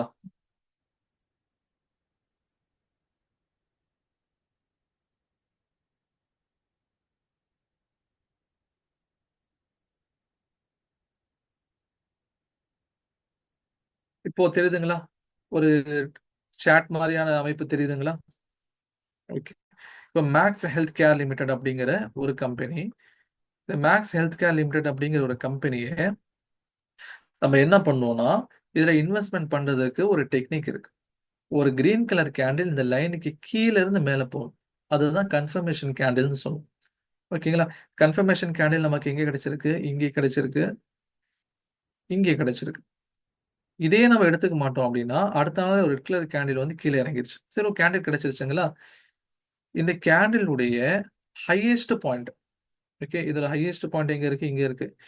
இத தாண்டி ஒரு கேண்டில் இங்க குளோஸ் ஆச்சுன்னு வைங்களேன், நம்ம இந்த ஸ்டாக்க வாங்கலாம். உங்களுக்கு எந்த இடத்து எப்ப ஆப்பர்ச்சுனிட்டி கிடைச்சிருக்கு? இந்த இடத்துல ஒரு ஆப்பர்ச்சுனிட்டி கிடைச்சிருக்கு. இந்த இடத்துல ஒரு ஆப்பர்ச்சுனிட்டி கிடைச்சிருக்கு. கரெக்ட்டுங்களா? ஏன்னா இங்கேயும் வந்து ஒரு ஃபர்ஸ்ட் ஒரு கன்ஃபர்மேஷன் கேண்டில் வந்திருக்கு. அடுத்தது வந்து ஒரு என்ட்ரி கேண்டில் வந்திருக்கு. இந்த இடத்துலயும் பார்த்தீங்கன்னா, உங்களுக்கு ஒரு கன்ஃபர்மேஷன் கேண்டில் வந்திருக்கு. ஒரு என்ட்ரி கேண்டில் வந்திருக்கு. 2 வந்ததுக்கப்புறம் நீங்க வாங்குனீங்கன்னா, அந்த ஸ்டாக் உடைய பிரைஸ் மூவ்மெண்ட் எவ்வளோ தூரம் போயிருக்கு பாருங்க. இங்க நீங்க வாங்கியிருந்தீங்க இந்த ஸ்டாக்க என்ன பண்ணீங்க? கன்ஃபர்மேஷன் கிடைச்சிருச்சு, என்ட்ரி கிடைச்சிருச்சு. ஸ்டாக் உடைய மூவ்மெண்ட் இங்கிருந்து கிட்டத்தட்ட 12% ஏறியிருக்கு. நீங்க ரூ. 1,00,000 போட்டிருந்தீங்கன்னா, இந்த ஜஸ்ட் 10 டேஸ்ல உங்களுடைய ப்ராஃபிட் என்ன பண்ணியிருக்கலாம்? ரூ. 12,000 எக்ஸ்ட்ரா எடுத்திருக்கலாம். ரூ. 1,00,000. ஓகே. செகண்ட் ஆப்ஷன் என்ன? இல்ல சார் இந்த ஆப்பர்ச்சுனிட்டி நான் மிஸ் பண்ணிட்டேன். திரும்ப ஸ்டாக் அப்படியே கீழ இறங்கி வந்துருச்சு இவ்வளோ தூரம். இப்ப இந்த இடத்துல உங்களுக்கு ஒரு என்ட்ரி கிடைக்குது. ஓகேங்களா? இந்த இடத்துல என்ன ஆகுதுன்னு சொன்னா ஒரு என்ட்ரி கிடைக்குது. செகண்டா காமிச்சோம்ல, அங்க நீங்க வாங்குனீங்க. அங்க இந்த ஸ்டாக் எவ்வளோ தூரம் வரைக்கும் ஏறியிருக்கு? கிட்டத்தட்ட 15, 18, 16% 15% வரைக்குமே ஏறியிருக்கு. ரூ. 1,00,000 உடைய உங்களுடைய இன்வெஸ்ட்மென்ட் என்ன ஆயிருக்கும்? வித்தின் 10 டேஸ்ல 1,15,000 ஆயிருக்கும். இததான் நம்ம ரீசென்ட்டா நம்முடைய ஸ்டூடண்ட்ஸ்க்கு நம்ம குடுத்திருந்தோம். என்னன்னு சொன்னா, இந்த இடத்துல நீங்க என்ன பண்ணுங்க? வாங்குங்க. இந்த இடத்துல நீங்க என்ன பண்ணுங்கன்னு சொன்னா, வாங்குங்க. ஏன்னா, இங்க பக்கம் ஒரு கன்ஃபர்மேஷன் கேண்டில் வந்திருக்கு. பக்கத்திலேயே வந்து என்ட்ரி கேண்டில் வந்திருக்கு. அந்த என்ட்ரி கேண்டில் குளோஸ் ஆகுறதுக்கு முன்னாடி நீங்க வாங்கிட்டீங்கன்னு சொன்னா, உங்களுக்கு இதுவரைக்கும் என்ன பண்ணலாம்? ஒரு 5% லாபம் எடுக்கலாம். ஏன் சார் இங்கருந்து திரும்ப கீழ இறங்கிட்டு வர மாரி தெரியுதுன்னா, ஆமா. மேல வந்து ஒரு ரெசிஸ்டன்ஸ் ஒரு தடுப்பு இருக்குது. மேல ஏற விட மாட்டேங்குது. இப்ப நம்ம இத கரெக்ட்டா வரைஞ்சு வச்சிருக்கோமா? இந்த இடத்துல வந்து ஒரு தடுப்பு வந்திருக்கு அப்படிங்கிறத நம்ம கரெக்ட்டா வரைஞ்சு வச்சிருக்கோம். ஓகேங்களா? இப்ப இந்த தடுப்ப உடைச்சுட்டு வெளிய போச்சுன்னா, இன்னும் மேல போகும். இல்ல சார் இதுவரைக்கும் கையில வச்சிருக்கணும் அப்படின்னா, திரும்ப இந்த 50 எம்ஏ லைனுக்கு கீழ இறங்குற வரைக்கும் நம்ம வச்சிருக்கணும். ஓகே. அப்ப இந்த இடத்துல உங்களுக்கு ஆப்பர்ச்சுனிட்டி கிடைச்சிருக்கு. 50 மில்லியனுக்கு மேல போகுது. 12% அந்த சான்ஸ மிஸ் பண்ணிட்டீங்கன்னா, அடுத்து உங்களுடைய ஆப்பர்ச்சுனிட்டி கிட்டத்தட்ட 15%. இந்த மாரி என்ன பண்ணணும், சில ஸ்டாக்ஸ்ல இருந்து நமக்கு ஆப்பர்ச்சுனிட்டீஸ்ங்கிறது கிரியேட் ஆகும். இப்ப இந்த ஸ்டாக்கும் பாருங்க. இப்ப இந்த ஸ்டாக்கும் பார்த்தீங்கன்னு சொன்னா, கீழ இந்த பக்கம் என்ன ஆகுது, ஒரு கிரீன் கலர் கேண்டில் பிரேக் பண்ணுதுங்களா? இங்க வந்து ஒரு கிரீன் கலர் கேண்டில் என்ன பண்ணுது, கீழ இருந்து பிரேக் பண்ணி மேல வருது. இது கன்ஃபர்மேஷன் கேண்டில். இந்த ஹையஸ்ட் பாயிண்ட்ட க்ளோஸ் பண்ண மாரி இங்க ஒரு கேண்டில் வருது. இப்ப இந்த கேண்டில் வந்ததுக்கு அப்புறம் நீங்க என்ன பண்றீங்கன்னு சொன்னா, இந்த ஸ்டாக்க நீங்க வாங்குறீங்கன்னு வைங்க. இந்த ஸ்டாக் நீங்க வாங்குனீங்கன்னா, உங்களுடைய லாபம் இதுவரைக்கும் இருந்திருக்கலாம். இதுவரைக்கும் வச்சிருந்திருக்கலாம் குறைஞ்சபட்சம் 20%. இந்த இடத்துல வாங்கியிருந்தாலும் 20%. ஓகே. அப்ப நமக்கு என்ன கிடைக்குது? கீழ இருந்து ஒரு கேண்டில் வந்து பிரேக் ஆகி வரும்போது, ஒரு கேண்டில் கன்ஃபர்மேஷன் பார்க்கணும். அதுக்கப்புறம் அதோட ஹையஸ்ட் பாயிண்ட்ட தாண்டி இன்னொரு கேண்டில் வரும்போது, அதுதான் என்ட்ரி பாயிண்ட். அத நீங்க வாங்கணும். அத நீங்க கரெக்ட்டான டைம்ல வாங்கிட்டீங்கன்னா மேல ஏறிரும். அதே மாரி அடுத்து இங்க ஒரு ஆப்பர்ச்சுனிட்டி உங்களுக்கு கிரியேட் ஆயிருக்கு. இப்ப ரீசென்ட்டா. எந்த எந்த பக்கம்? எந்த பக்கம் உங்களுக்கு கிரியேட் ஆயிருக்கு?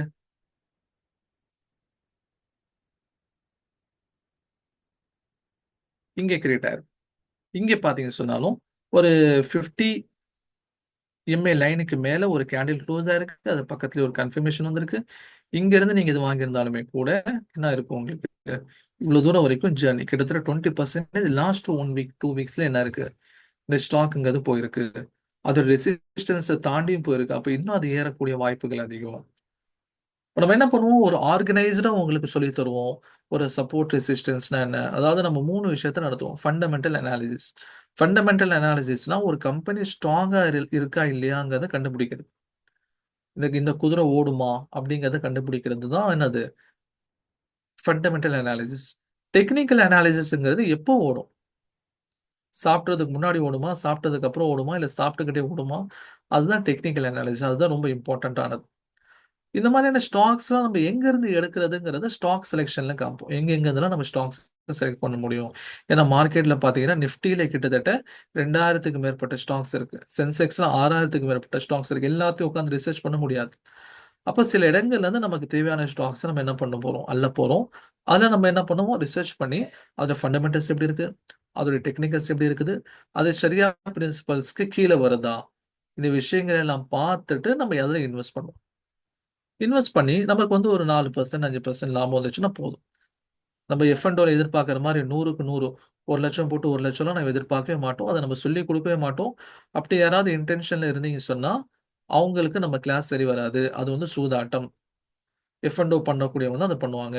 நமக்கு என்ன மாசம் ஒரு பிசினஸ் எவ்வளோங்க லாபம் வரும்? நீங்க ஒரு மளிகை கடை வச்சிருக்கீங்க, ஒரு அரிசி கடை வச்சிருக்கீங்க, அல்லது ஒரு மெடிக்கல் ஷாப் வச்சிருக்கீங்கன்னா, உங்களுக்கு நீங்க எவ்வளோ எதிர்பார்க்கணும்? ஒரு 4 டூ 5% தான் இது ஆவரேஜா எல்லா பிசினஸ். அந்த மாரி பிசினஸா பண்ணும்போது நம்ம அந்த ப்ராஃபிட்ட இங்க எதிர்பார்க்கணும். ஏன் சார் அதுக்கு நான் அரிசி கடைய வச்சுட்டு போயிருவேனே, ஏன் மளிகை கடைய வச்சுட்டு போயிருவேனே, நான் ஏன் ஸ்டாக் மார்க்கெட்ல இன்வெஸ்ட்மென்ட் பண்ணணும்? அப்படிங்கிற ஒரு கேள்வி வந்துச்சுன்னா, இதுல இருக்கக்கூடிய நெறைய பிளஸ் இருக்குது. ஆனா பெரிய பிளஸ் என்னன்னா லிக்விடிட்டி. இதுதான் ரொம்ப பெரிய பிளஸ். ஓகேங்களா? இப்போ நான் வந்து என்ன பண்றேன், ஒருத்தருக்கு பிசினஸ்க்கு வந்து 2 பேர் பணம் கேட்கறாங்க. இப்போ அந்த பிசினஸ் பண்ணக்கூடிய ஒருத்தர் பேரு ஏ, இன்னொருத்தர் பேரு பி. 2 பேருக்கு 2, 2 லட்சம் ரூபாய் குடுக்குறேன். இப்ப பிசினஸ் ஏ என்ன பண்ணாருன்னா, ஏ என்ன பண்ணாருன்னா, அவருடைய மளிகை கடையில கொண்டு போய் போட்டுறாரு. இல்ல. இப்ப கிளாஸ் முடிஞ்சுச்சு. ஒரு 5 மினிட்ஸ்ல முடிஞ்சிரும். அதுக்கப்புறம் டவுட் கிளியரிங் செஷன் இருக்கும். டவுட் கிளியரிங் செஷனுக்கு அப்புறம் நீங்க என்ன பண்ணலாம், அட்மின் சைட்ல இருந்து சில இன்ஸ்ட்ரக்ஷன் குடுப்பாங்க. அதுக்கப்புறம் நீங்க லெஃப்ட் ஆயிக்கலாம். இப்ப இந்த பிசினஸ் ஏ என்ன பண்றாரு சார், பர்சன் ஏ என்ன பண்றாருன்னா, ஒரு அரிசி கடையில 2,00,000 பிசினஸ் இன்வெஸ்ட் பண்ணிட்டாரு. நல்ல விஷயம் தான், ஹலால் தான், தப்பில்ல. ஆனா அதே இன்னொருத்தர் என்ன பண்றாரு, ஷரியாவுடைய பிரின்சிபல் ஃபாலோ பண்ணி ஸ்டாக் மார்க்கெட்ல போடுறாரு. இந்த 2 பேர்ல வந்து திடீர்னு நீங்க என்ன பண்ணீங்க, ரூ. 50,000 கேட்கிறீங்கன்னு வைங்களேன். யாரால ஏற்பாடு பண்ணி குடுக்க முடியுங்க தெரியுங்களா? இவரால தான் முடியும். ஏன்? ஏன்னா இவர் தான் ரூ. 2,00,000 கொண்டு போய் அரிசியில போட்டாரு. அப்ப அது வந்து பிசினஸ் ஆக ஆக தான் உங்களால பணத்த எடுக்க முடியுமே தவிர, ஆனா ஸ்டாக் மார்க்கெட்ட பொறுத்தவரைக்கும், நீங்க ரூ. 1,00,000 போட்டு உங்களுக்கு ரூ. 1000 வேணும்னாலும் எடுக்க முடியும். ஆனா நீங்க ரியல் எஸ்டேட்ல ரூ. 10,00,000க்கு இடம் வாங்குறீங்கன்னு வைங்களேன், திடீர்னு உங்களுக்கு ரூ. 1,00,000 வேணும்னாலும் எடுக்க முடியாது. ஒண்ணு கொண்டு போய் அடமானம் வைக்கணும். அடமானம் வச்சு அதுக்கு வட்டி கட்டணும். இல்ல விக்கலான்னு பார்க்குறீங்க. விக்கலான்னு பார்த்தீங்கன்னா, உங்களுக்கு அவசரத்துக்கு ஆள் கிடைக்காது. அப்படி கிடைச்சாலும் உங்களோட அவசரம் அவனுக்கு தெரிஞ்சுன்னா என்ன பண்ணுவாரு? நீங்க ரூ. 10,00,000 சொன்னா அவரு ரூ. 8,00,000 கேட்பாரு. ஆனா ஸ்டாக் மார்க்கெட்ல அப்படி கிடையாது. நீங்க ரூ. 10,00,000 இல்ல ரூ. 1,00,00,000 போட்டும், தனியா ரூ. 1000 உங்களால வெளிய எடுக்க முடியும். இதுதான் லிக்விடிட்டி தான் இங்க இருக்கக்கூடிய பெரிய பிளஸ். எப்ப வேணாலும் நம்ம காசு எடுத்துக்கலாம். அதுதான் இங்க இருக்கக்கூடிய ஒரு பெரிய பிளஸ். ஓகேங்களா? அப்ப நாம இங்க சொல்லிக் குடுத்த டெக்னிக் அப்படிங்கிறது ஒரு டெக்னிக் தான். இத தாண்டி நெறைய டெக்னிக்ஸ் இருக்குது. ஓகே. இந்த ஒரு டெக்னிக்ஸ வச்சு மட்டும் என்னால சம்பாதிக்க முடியுமா அப்படின்னு சொல்லி கேட்டா, முடியும். ஆனா அது மட்டுமே போதாது. ஓகே. சாப்பாடு மட்டும் சாப்பிட்டு நம்மளால உயிர் வாழ முடியுமா? தாராளமா வாழ முடியும். ஆனா அத மட்டும் நம்ம வச்சு நம்ம வாழ முடியும்னு நெனைக்கிறோமா? வாழ்றோமா? நம்ம சாப்பாட்டோட சேர்த்து குழம்பு வேணும். அதுக்கு தொட்டுக்க வேணும். அதோட சேர்த்து வந்து தண்ணி வேணும். இதெல்லாம் சேர்ந்து இருந்தா தான் நம்மளால என்ன பண்ண முடியும்? ஒரு ப்ராஃபிட்டபிள் கெயின் எடுக்க முடியும். சில இடங்கள்ல இந்த ஸ்ட்ராட்டஜி ஒர்க் ஆகும். சில இடங்கள்ல வேற ஸ்ட்ராட்டஜி ஒர்க் ஆகும். What are the changes? Charges தான் சேஞ்சஸ்ன்னு சொல்றீங்கன்னு நெனைக்கிறேன். அப்படிதானே? டாக்ஸஸ் இன்வால்வ்ட் இன் ஸ்விங் ட்ரேடிங். அதாவது ஜிஎஸ்டிங்கிறது ஒண்ணு இருக்கு. ஓகே. நம்ம வந்து நான் உங்களுக்கு அக்கவுண்ட் ஆரம்பிக்கும்போதே நான் சொல்லுவேன், Zerodhaலாம் அக்கவுண்ட் ஓப்பன் பண்ணுங்க. ஏன்னா, இதுல தான் வந்து சார்ஜஸ் ரொம்ப கம்மி. உதாரணமா வந்து ரூ. 1,00,000 நீங்க இன்வெஸ்ட்மென்ட் பண்ணீங்க அப்படின்னா, ரூ. 70 ரூ. 80 தான் சார்ஜஸ் வரும். ஓகே. ரூ. 70 ரூ. 80 தான் சார்ஜஸ் வரும். ஜிஎஸ்டி அது இதெல்லாம் சேர்த்து அதிகபட்சமா ரூ. 100ன்னு வச்சுக்கோங்க. ரூ. 100 தான். அதுவும் நீங்க விக்கும்போது மட்டும் தான் இவங்க சார்ஜஸ் புடிப்பாங்க. வாங்கும்போதெல்லாம் சார்ஜஸ் புடிக்க மாட்டாங்க. புரியுதுங்களா? அப்போ வந்து ஜிஎஸ்டிங்கிறது இருக்கும். நீங்க லாபம் சம்பாதிக்கும்போது கேப்பிட்டல் கெயின் டாக்ஸ்ன்னு ஒண்ணு வரும். அதுதான் இப்ப என்ன பண்ணிட்டாங்க, கிட்டத்தட்ட ரூ. 12,00,000 வரைக்கும் டாக்ஸே இல்லல்ல. அதனால அது கேப்பிட்டல் கெயின் டாக்ஸ் நம்மள மாரியான இப்ப பெரும்பாலும் நம்ம எல்லாம் மிடில் கிளாஸ்ல தான் இருப்போம். ஓகே. டாக்ஸ் பேயர்ஸ் எல்லாம் நம்ம பெரும்பாலும் யாரும் இங்க இருக்க மாட்டாங்க. அவங்க வந்து ஆல்ரெடி எல்லாமே கிளீனா செட் பண்ணி வச்சிருப்பாங்க. அப்ஸ்டாக்கும் பண்ணலாம். ஓகே. Zerodhaவும் இருக்குது. அப்ஸ்டாக்ஸும் இருக்குது. ஓகே. அதே மாரி பார்த்தீங்கன்னு சொன்னா Growவும் இருக்குது. ஓகே. ஏஞ்சலும் இருக்குது. நெறைய ஆப் இருக்குது. நெறைய வந்து நல்ல புரோக்கர்ஸ் இருக்காங்க. நான் Zerodha யூஸ் பண்றேன். அதனால நான் Zerodha ரெக்கமெண்ட் பண்ணேன். வேற ஒண்ணும் இல்ல. அப்ஸ்டாக்ஸ் நீங்க யூஸ் பண்ணி உங்களுக்கு புடிச்சிருந்தா அத யூஸ் பண்ணுங்க. Grow யூஸ் பண்ணி புடிச்சிருந்தா அத யூஸ் பண்ணுங்க. ஏஞ்சல் யூஸ் இன்னைக்கு பார்த்தீங்கன்னா பேங்க்ஸே குடுக்க ஆரம்பிச்சுட்டாங்க டிமேட் அக்கவுண்ட். எஸ்பிஐல போய் நீங்க நார்மல் பேங்க் அக்கவுண்ட் ஓப்பன் பண்ணீங்கன்னா, உங்களுக்கே தெரியாம என்ன பண்ணிடுறாங்க, டிமேட் அக்கவுண்ட்டையும் சேர்த்து ஓப்பன் பண்ணி குடுத்துடுறாங்க. அவங்க கேட்கும்போது, சரி ஆஃபீசர்ஸ் கேட்கறாங்களே நம்மளும் தலையாட்டிட்டு வந்துர்றோம். ஆனா வந்து அவங்க சார்ஜஸ் வந்து ஹெவியா இருக்கும்.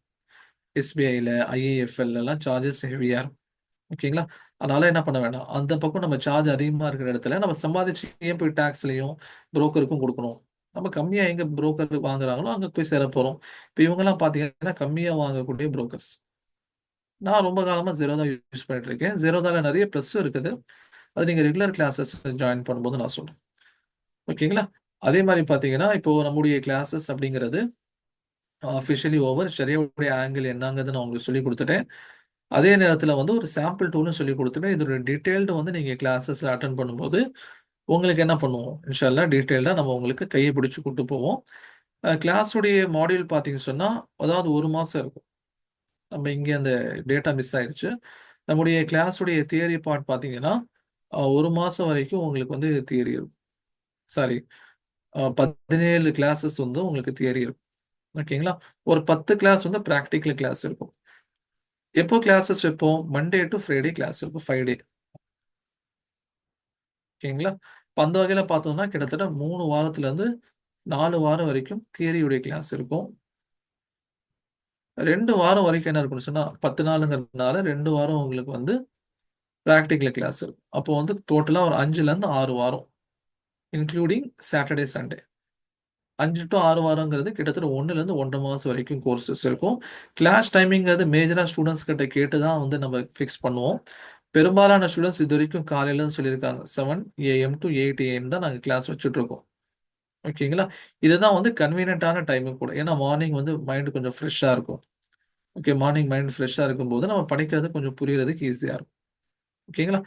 மார்னிங் 7 டூ 8 வந்து நம்முடைய கிளாஸ் உடைய ஷெட்யூல்ங்கிறது இருக்கும். அப்போ வந்து 1லருந்து 1 1/2 மாசம் வரைக்கும் உங்களுக்கு theory as well as practical. இன்னும் சொல்லணும்னா, தியரி வந்து ஒரு 15லருந்து 17 கிளாஸ் தியரி இருக்கும். ஒரு 10 கிளாஸ் பிராக்டிகல்ஸ் இருக்கும். அதுக்கப்புறம் 1லருந்து 1 1/2 மாசம் வரைக்கும் நாம உங்கள மானிட்டர் பண்ணுவோம். உங்களுடைய ஸ்டூடண்ட்ஸ் வந்து என்ன பண்றாங்க? எப்படி வந்து அவங்க ட்ரேட் பண்றாங்க? எப்படி பண்ணணும்? அப்படிங்கிறத ஒரு மொத்தம் 3 மாசம் வரைக்கும் நீங்க என்னுடைய கண்ட்ரோல்ல இருப்பீங்க. அதுக்கப்புறமும் நாங்க இருப்போம். ஆனா வந்து உங்களுக்கு பெருசா தேவைப்பட மாட்டோம். நீங்களே என்ன பண்ணிக்குவீங்க? கத்துக்குவீங்க. உங்களுக்கு டவுட் இருந்தா மட்டும் அப்பப்போ நீங்க இண்டிவிஜுவலாவோ, அது குரூப்லயோ நீங்க போட்டு விட்டா கூட நம்ம ஆன்சர் பண்ணிருவோம். சரிங்களா? இப்ப இதுதான் வந்து கிளாஸ் உடைய மாடியூல் அண்ட் ஷெட்யூல்.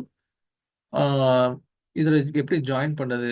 மத்த டீட்டெயில்ஸ் வந்து அட்மின் சைட்ல இருந்து சொல்லுவாங்க. கடைசியா டவுட் இருக்கிறவங்க கேளுங்க. உங்களுக்கு ஏதாவது டவுட் இருக்கு அப்படின்னா கேளுங்க.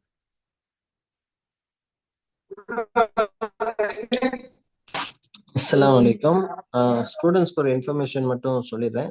ஸோ கிளாஸ் வந்து இந்த மந்த் ஸ்டார்ட் ஆகிடும், அதாவது அப்கமிங் வீக் நெக்ஸ்ட் வீக் வந்து ஸ்டார்ட் ஆகும். ஸோ உங்களுக்கு கிளாஸ் டேட் அண்ட் டைம் வந்து நாங்கள் உங்களுக்கு இன்ஃபார்ம் பண்ணிடுவோம். ஸோ ஒரு பேட்சில் வந்து பார்த்தீங்க அப்படின்னா நம்ம நிறைய ஸ்டூடெண்ட்ஸ் எடுக்கிறது இல்லை, ஏன்னா மற்றவங்களையும் நம்ம எல்லாமே இது கற்றுக்கணும், எல்லாருமே ஒர்க் பண்ணணும் அப்படின்னு சொல்லி.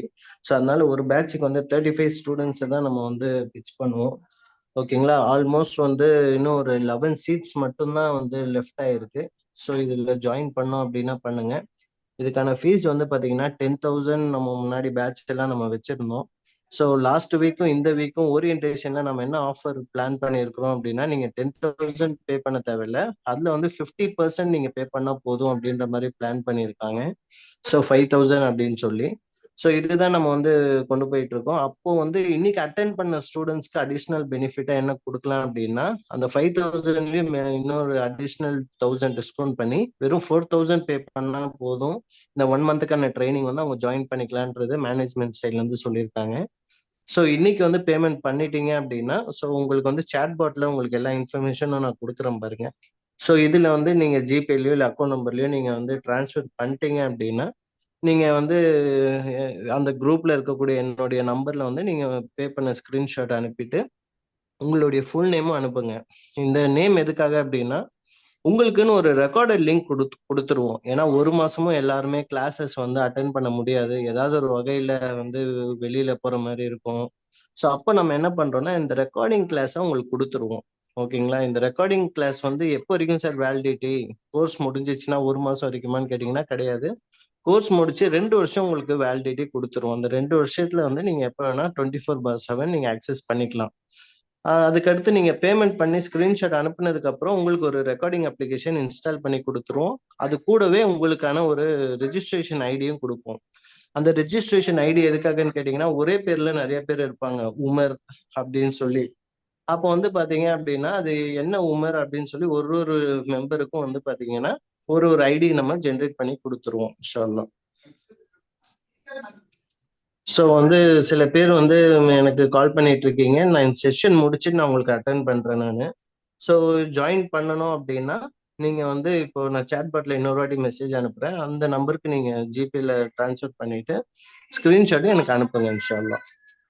ஸோ இன்னைக்கு நடந்த கிளாஸும் இல்லை, இன்னைக்கு புதுசா வந்து வந்திருக்கீங்க.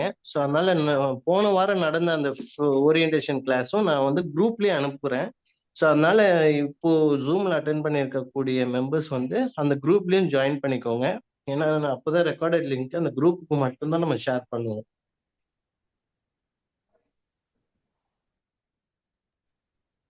ஸோ வேற ஏதாவது டவுட் இருந்துச்சு அப்படின்னா நீங்க சார் கிட்ட கேட்டுக்கலாம் இன்ஷால்லாம், ஸ்டாக் மார்க்கெட்டிங் ரிலேட்டடா. சாட்ல வந்து 2 மெசேஜ் வந்திருக்கு. கிளாஸ் அமௌண்ட் மட்டும் கொஞ்சம் அதிகமாக இருக்கு, அதுக்கு தான் அட்மின் சைடில் எக்ஸ்பிளேஷன் கொடுத்துட்டாங்க. அடுத்தது நைஸ் ஒன், ஜெசாக்கல்லா, தேங்க்யூ, அல்ஹம்துலில்லாஹ். மற்றவங்களுக்கு ஏதாவது டவுட் இருந்தாலும் நீங்க கேட்கலாம்.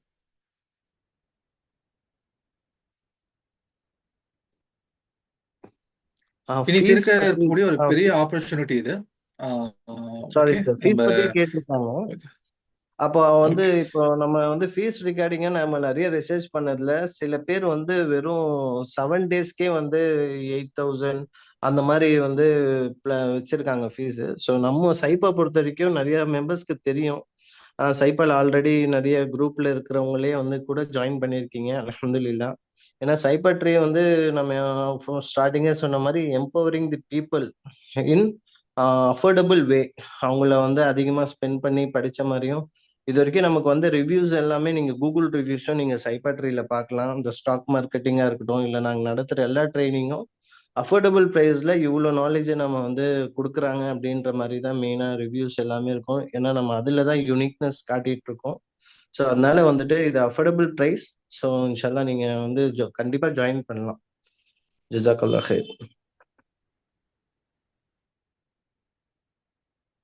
ஓகே. நம்ம வந்து இன்னைக்கு இது நல்ல ஒரு ஆப்பர்ச்சுனிட்டி நமக்கு கிரியேட் பண்ணி கொடுத்துருக்கு. லாஸ்ட் வீக் நம்ம சொல்லியிருந்தோம் இந்தியன் ஸ்டாக் மார்க்கெட் எப்படி டிஃபர் ஆகுது மற்ற நாட்டை விட அப்படின்னு சொல்லிட்டு. அதனால ஐ வாண்ட் டு ஜாயின் சொல்லியிருக்காங்க. அவங்க அட்மினுடைய நம்பர் இருக்கு சேட் பாக்ஸ், அதில் பேசுங்க. Today class is very useful bye, thank you.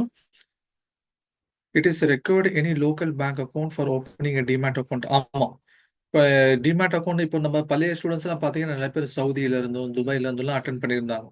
அவங்க என்ஆர்ஐ அப்படிங்கிற கேட்டகரியில வருவாங்க. அவங்களுக்கு என்ன பண்ணணுங்கிற டீட்டெயிலாம் கேட்டு கொடுத்தோம். அவங்களும் என்ன பண்ணிட்டாங்கன்னா அதை ஓப்பன் பண்ணிட்டாங்க. ஓகே. இப்போ நானே வந்து உம்ராக்கு போயிருக்கும் போது என்னால் ட்ரேட் பண்ண முடிஞ்சாங்க இங்கே சவுதியில இருந்துகிட்டு. இப்போ என்ஆர்ஐனாலும் மேக்ஸிமம் அவங்க இந்தியன்ஸாக தான் இருப்பாங்க. இந்தியாவில் வந்து அக்கௌண்ட் லீவுக்கு எப்போ வராங்களோ அப்போ அக்கௌண்ட் ஓப்பன் பண்ணிட்டு அங்கே போயிட்டாலும் என்ன பண்ணிக்கலாம், நம்ம வந்து அந்த அக்கௌண்ட்டை ஆப்ரேட் பண்ணிக்கலாம். I join last minute so I don't know the full explanation. Recordings இருக்கும், நீங்கள் தாராளமாக வாங்கி பாருங்க. Today classes recorded, can you please send in between class தான் நீங்கள் ரெக்கார்டன்ஸும் என்ன பண்ணலாம், நீங்கள் வாங்கி பார்த்துக்கலாம். ஏன்னா வந்து நம்ம இந்த ஸ்டாக் மார்க்கெட்டோட விஷயத்துல வந்து நம்ம இன்னைக்கும் நம்ம யாரை பார்க்கணும் அப்படின்னா சில 1980ஸ்லாம் என்ன பண்ணியிருக்காங்க, ஸ்டாக் மார்க்கெட்ல ஈடுபட்டவங்களும் இருக்காங்க. நீங்க இன்னைக்கு அவங்க பெரிய பெரிய மில்லியனர்ஸா பில்லியனர்ஸா கூட மாறிட்டாங்க. ஓகே. 1980கள்லாம் யோசிச்சு பாருங்க. அப்போ வந்து எந்த இன்டர்நெட் வசதியும் கிடையாது, கம்ப்யூட்டரும் கிடையாது. அதிகபட்சமா ஒரு ஃபோன் இருந்திருக்கும். ஓகே. ரெண்டாவது பார்த்தீங்கன்னா ஸ்டாக்ஸ் வந்து போஸ்டல்ல வரும். போஸ்டல்ல தான் உங்களுக்கு அனுப்பிச்சு வைப்பாங்க. ஆனா இன்னைக்கு எல்லாமே டிஜிட்டல் ஆயிடுச்சு. கம்ப்யூட்டர் வந்துருச்சு, இன்டர்நெட் வந்துருச்சு, மொபைல் ஃபோன் வந்துருச்சு. இன்னும் நம்ம செய்ய தங்கணும்னா நம்ம ஆப்பர்ச்சுனிட்டிஸை மிஸ் பண்றோம்னு அர்த்தம். ஓகே. இப்போ இந்த ப்ரோக்ராம் அப்படிங்கிறது பார்த்தீங்கன்னா ஆக்சுவலி கம்யூனிட்டி எம்பவர்மெண்ட் ப்ரோக்ராம். நம்முடைய கம்யூனிட்டியை தமிழ்நாட்டில் இருக்கக்கூடிய மக்களை வந்து ஃபினான்ஷியலி என்ன பண்ணணும், எம்பவர் பண்ணணுங்கிறதுக்காக தான் இந்த ப்ரோக்ராம் இருக்கு. Okay. Sorry to disturb sir.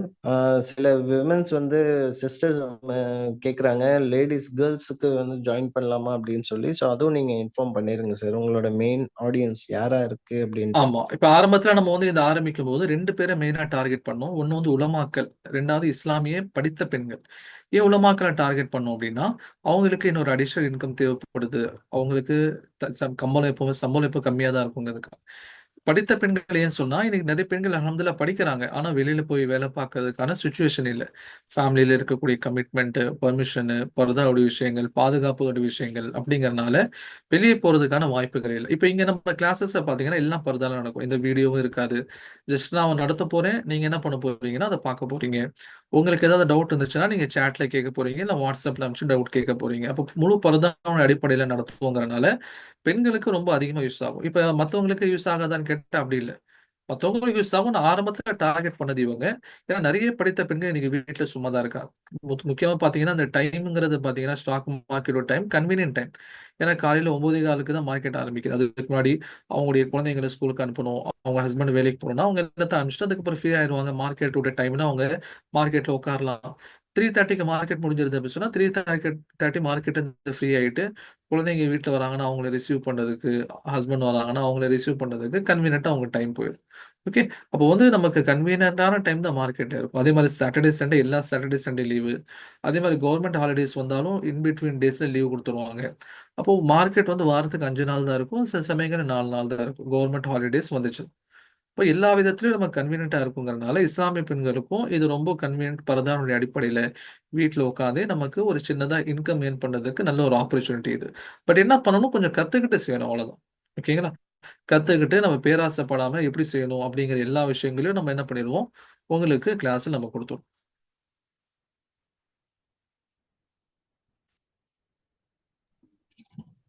இது வரைக்கும் அல்ஹம்துலில்லாஹ் ஸ்டூடெண்ட்ஸ் 3 வந்து பேட்சஸ் நம்ம நடத்தியிருக்கோம். 3 பேட்சஸ்ல இருந்தும் நிறைய ஸ்டூடெண்ட்ஸ் வந்து அதாவது மார்க்கெட்டை பத்தி என்னங்கிறது தெளிவா அவங்களுக்கு வந்திருக்கு. ஓகே. ஆல்ரெடி பல இடங்களுக்கு நம்ம இதை கொண்டு போய் ரீச் பண்ணணும்னு பார்க்கணும். ஏன்னா நம்ம மட்டும்தான் இதுல வந்து ரொம்ப பேக்வேர்ட்ல இருக்கும். ஃபினான்ஷியலா எக்கனாமிக்கலாவும் நம்ம கம்யூனிட்டி தான் பேக்வேர்ட்ல இருக்கு. அதனால அவங்களை அப்டேட் பண்ணி கொண்டு போறதுக்கான ஒரு ஆப்பர்ச்சுனிட்டி இதுல இருக்குது அப்படிங்கறத பார்க்கறதுக்காக தான் நம்ம செய்யணும். இன்னும் அடிஷ்னலா ஒரு இன்ஃபர்மேஷன் கொடுக்கணும். நான் இன்னும் அதை ஜாயின் பண்ணலைங்கிறனால நான் கொடுக்கல. நான் வந்து இஸ்லாமிக் பேங்கிங் அண்ட் ஃபினான்ஸ்ல இஸ்லாமிக் யூனிவர்சிட்டி மலேசியால பிஹெச்டி பண்ண போறேன். ஓகே. அதுக்கான டாக்குமெண்டேஷன் ஒர்க்லாம் நம்ம ஆரம்பிச்சிருக்கோம். as soon as possible அவங்க இன்டேக் பண்ணும்போது நம்ம கிளம்பிடுவோம். அங்கிருந்து நம்ம கிளாஸ் நடத்துவோம். ஓகே. நம்ம வந்து ஏன்னு சொன்னா இது வரைக்கும் யாருமே அந்த கோர்ஸ்ல பிஹெச்டி பண்ணலன்னு சொல்லி நமக்கு கைட் பண்ணனால நம்ம போய் பண்ணணுன்றதுக்காக அங்க போவோம். இப்போ இன்னும் அதிகமான அக்யூரேட் நாலேஜ் உங்களால தர முடியும். ஏன் அது பண்ண வேண்டிய தேவை என்ன இருக்கு அப்படிங்கிறத நம்ம டீட்டெயிலாக நீங்க கிளாஸ் அட்டன் பண்ணும்போதே தெரிஞ்சிடும் உங்களுக்கு. Can we get complete knowledge of stock market from this 1 month course? Okay. சூப்பரான கொஸ்டின் இது. ஆக்சுவலி பாத்தீங்கன்னு சொன்னா நம்ம வந்து கரையில உட்காந்து மீன் பிடிக்கிறது எப்படி, இதை தான் நம்ம சொல்லிக் கொடுக்க போறோம். ஓகே. ஸ்டாக் மார்க்கெட் அப்படிங்கிறது ஒரு கடல். 40 வருஷம், 50 வருஷம், 60 வருஷம் நீங்க படிச்சாலுமே கூட நான் முழுசா ஸ்டாக் மார்க்கெட் படிச்சிட்டேன்னு சொல்ல முடியாது. நம்ம என்ன சார் இந்த ஒன்று மாசம் நீங்க கத்துக் கொடுப்பீங்க, சரி லிட்டரலி ஒரு 3 மாசங்கிறீங்க, அதுல என்ன கத்துக் கொடுப்பீங்கன்னா கரையில உட்காந்து மீன் பிடிக்கிறது எப்படின்னு தான் கத்துக் கொடுக்க போறேன். ஆனா நீங்க கடலுக்குள்ள இறங்கி நான் வந்து கடலுக்கு போய் நான் மீன் பிடிக்கணும்னு நினைச்சீங்கன்னு சொன்னா முதல்ல கரையில உட்காந்து மீன் பிடிக்க கத்துக்கோங்க, அதுக்கப்புறம் கடலுக்கு போங்க. ஓகே. அதனால தான் நம்ம ஆரம்பத்திலே சொல்லிடுறது, நம்ம இனிஷியலா வந்து ஒரு பிகினர்ஸா தான் நம்ம உள்ள போக போறோம். சின்ன சின்ன மீனா தான் பிடிப்போம்.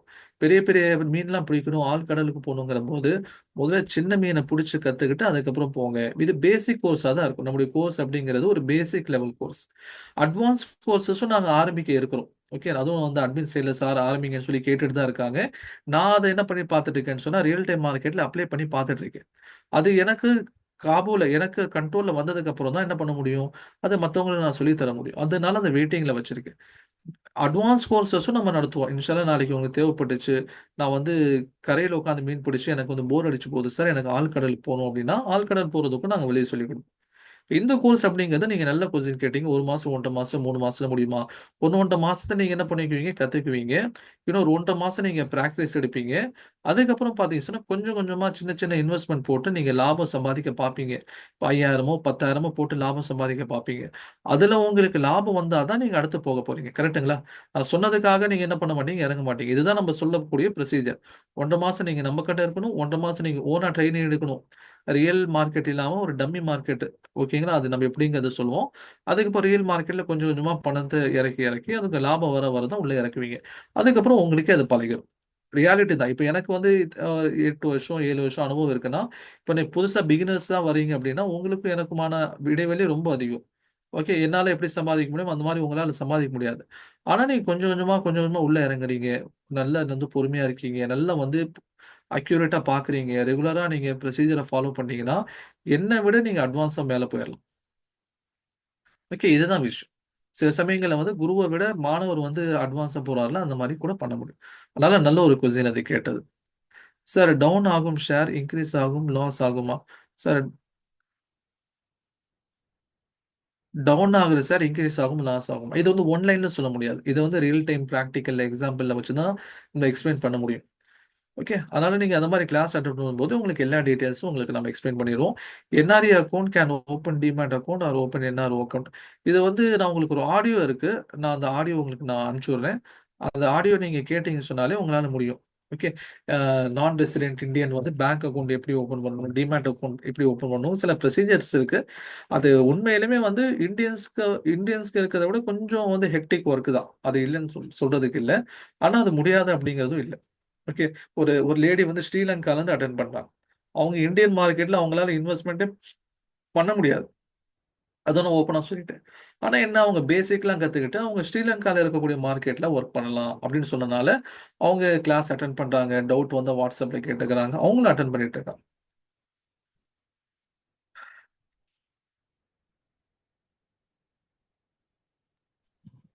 சில ஸ்டூடெண்ட்ஸ் வந்து ஓகே. பேமெண்ட் பண்ணி ஜஸாக்கல்லா. நம்முடைய ஆமா கிளாஸ் இங்க முடிச்சுக்கலாம். அட்மின் சைட்ல இருந்து ஏதாவது டவுட்னா அவங்க சொல்லுவாங்க. நீங்க தாராளமா எப்ப வேணாலும் என்ன டவுட்னாலும் கேளுங்க. Okay. Thank you. Okay. Thank you sir, thank you so much. சில ஸ்டூடெண்ட்ஸ் பேமெண்ட் பண்ணியிருக்கீங்க, பட் வந்து பேமெண்ட் பண்ணி ஸ்க்ரீன்ஷாட் அனுப்புனாதான் நம்ம அக்னாலேஜ் பண்ண முடியும். ஸோ அதனால வந்துட்டு நீங்க பேமெண்ட் பண்ணிட்டீங்கன்னா உடனே எனக்கு இப்போ நான் உங்களுக்கு வந்து என்னுடைய நம்பர் நான் வந்து சேட் பாட்ல போடுறேன் நான்.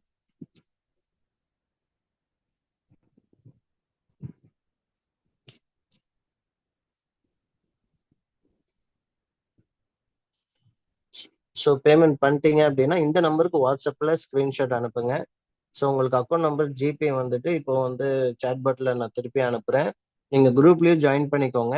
உங்களுக்கான இந்த இன்னைக்கு இல்லை போன வாரத்தோடைய கிளாஸ் இந்த 2 லிங்க்குமே உங்களுக்கு வந்து வந்துடும் இன்ஷா அல்லாஹ்.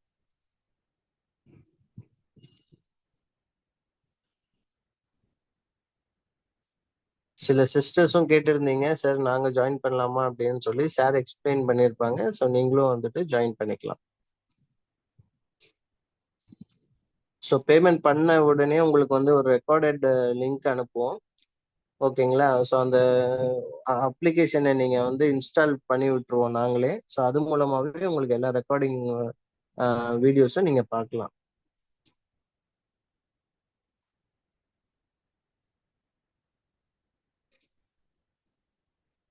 இப்போ நான் உங்களுக்கு வந்து வாட்ஸ்அப்ல அனுப்புறேன் பாருங்க. வாட்ஸ்அப்ல குரூப்ல இருந்தாலும் உங்களுக்கு வந்து நான் இன்னொரு வாட்டி நீங்க அந்த குரூப்ல இருக்கீங்களா அப்படின்றத செக் பண்ணுங்க. ஏன்னா நான் சைபாட்ரி வந்து 950 வாட்ஸ்அப் குரூப் வச்சிருப்போம். ஸோ மற்ற குரூப்ஸ்ல இருந்து நீங்க டைரெக்டா ஜூமுக்கு வந்திருப்பீங்க. ஸோ அதனால உங்க எல்லா குரூப்புக்குமே அந்த லிங்க் வந்திருக்கும். இப்போ நான் சேட் பாட்லயும் நான் போடுறேன் பாருங்க.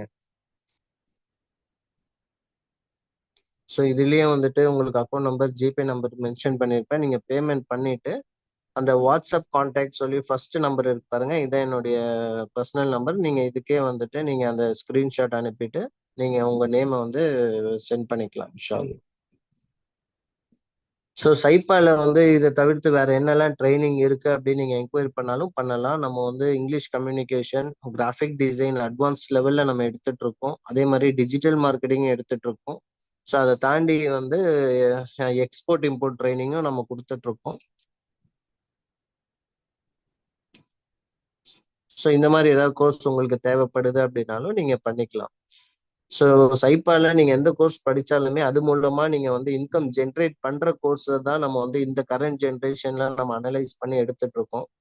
ஸோ அதுல வந்து நிறைய பிஸ்னஸ் பீப்புள் தான் நம்ம சைப்பாட்ரியில வந்து சர்க்கிள்லயே இருப்பாங்க. ஸோ அந்த பிஸ்னஸ் பீப்புள்ஸ்ல ஃப்ரீ கிடைக்கக்கூடிய அந்த ஃப்ரீ டைம்ல எப்படி ட்ரேடிங் பண்ணி சம்பாதிக்கணும் அப்படின்ற கான்செப்ட்ல தான் நம்ம இந்த ட்ரைனிங் வந்து கொடுத்துட்டு இருக்கோம். அல்ஹம்துலில்லாஹ்.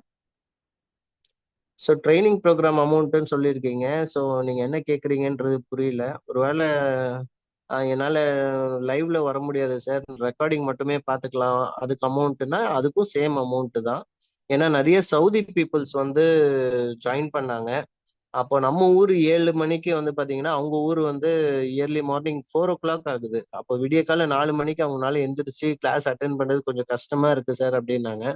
சார் நம்ம கிட்ட ரெக்கார்டிங் அப்ளிகேஷன் இருக்கு, நீங்க அதுல எப்போ வேணா நீங்க பாத்துக்கலாம்னு சொன்னதுக்கு அப்புறம் அவங்க அதே 4000 பே பண்ணி தான் நீங்க அவங்க வந்து ரெக்கார்டிங் மட்டுமே பாத்துக்கிறாங்க.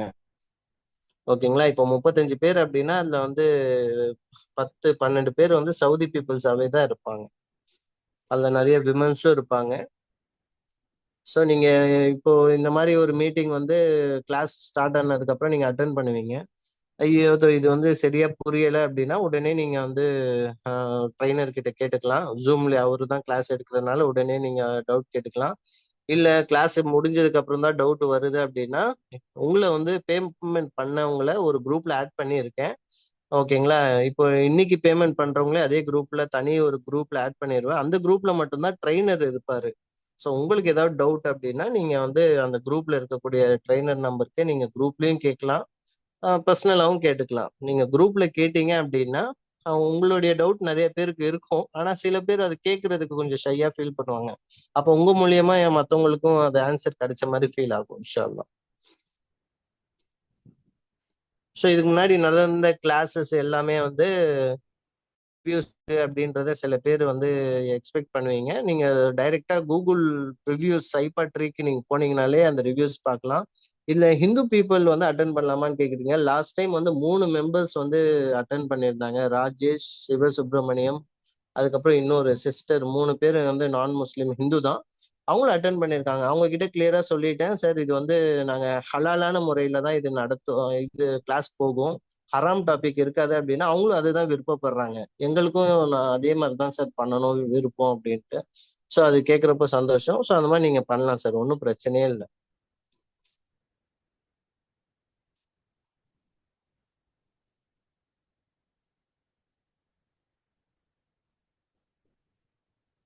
ஸோ ஃபைனலாக ஒரு சாட் மெசேஜ் நான் ஜூமில் போட்டிருக்கேன். ஸோ இதில் வந்து என்னுடைய WhatsApp number, WhatsApp group link, payment பண்ணுறதா இருந்தேன்னா அக்கௌண்ட் நம்பர் டீட்டெயில்ஸ் எல்லாமே ஷேர் பண்ணியிருக்கேன். ஸோ இது சண்டே ஃபேமிலி கூட இருக்கக்கூடிய டைம்ல ரொம்ப நேரம் எடுத்துக்கல விருப்பப்படலை. ஸோ அதனால நீங்கள் ஜாயின் பண்ணோம் அப்படின்னா இமிடியேட்டாக பண்ணுங்க. இமிடியேட்டாக உங்களை வந்து ஸ்டூடெண்ட்ஸ் குரூப்ல வேற ஒரு குரூப்ல நான் ஆட் பண்ணிடுவேன். அந்த குரூப்ல தான் ட்ரெயினர் அவைலபிளா இருப்பாங்க இன்ஷா அல்லாஹ். வேற ஏதாச்சும் டவுட் இருந்தாலும் நீங்க வந்து என்னுடைய கான்டாக்ட் நம்பர் நான் இப்போ சாட் பாக்ஸ்ல போடுறேன். நீங்க அதுல வந்து எனக்கு வாட்ஸ்அப்ல ஏதாவது டவுட்னா கேட்டுக்கலாம்.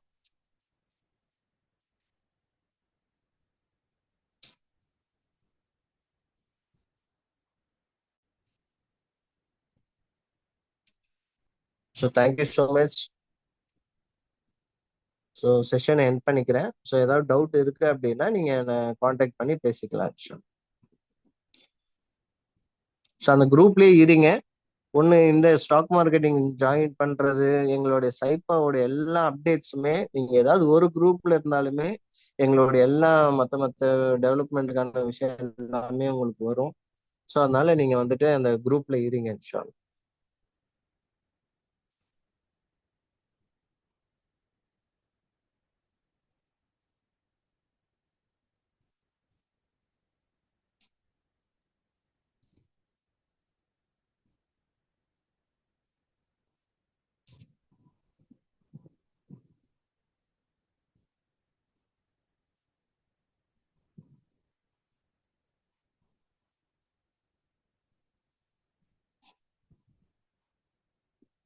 ஸோ ஸ்டூடெண்ட்ஸ் வந்து பேமெண்ட் பண்ணியிருக்கீங்க.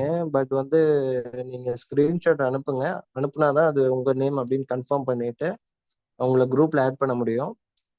பேமெண்ட் பண்ணிட்டு சைலண்டா இருந்தீங்க அப்படின்னா அது தெரியாது யார் பேமெண்ட் பண்ணியிருக்கா அப்படின்னு. ஸோ அது மட்டும் பண்ணுங்க.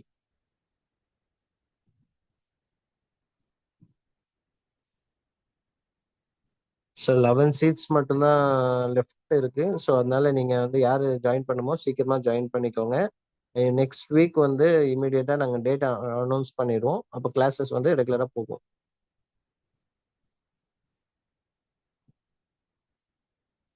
எஸ் பிரதர், செஷன் முடிஞ்சிடுச்சு. நம்ம கோர்ஸ்க்கான இன்ஃபர்மேஷன் தான் நம்ம ஷேர் பண்ணிட்டு இருக்கோம்.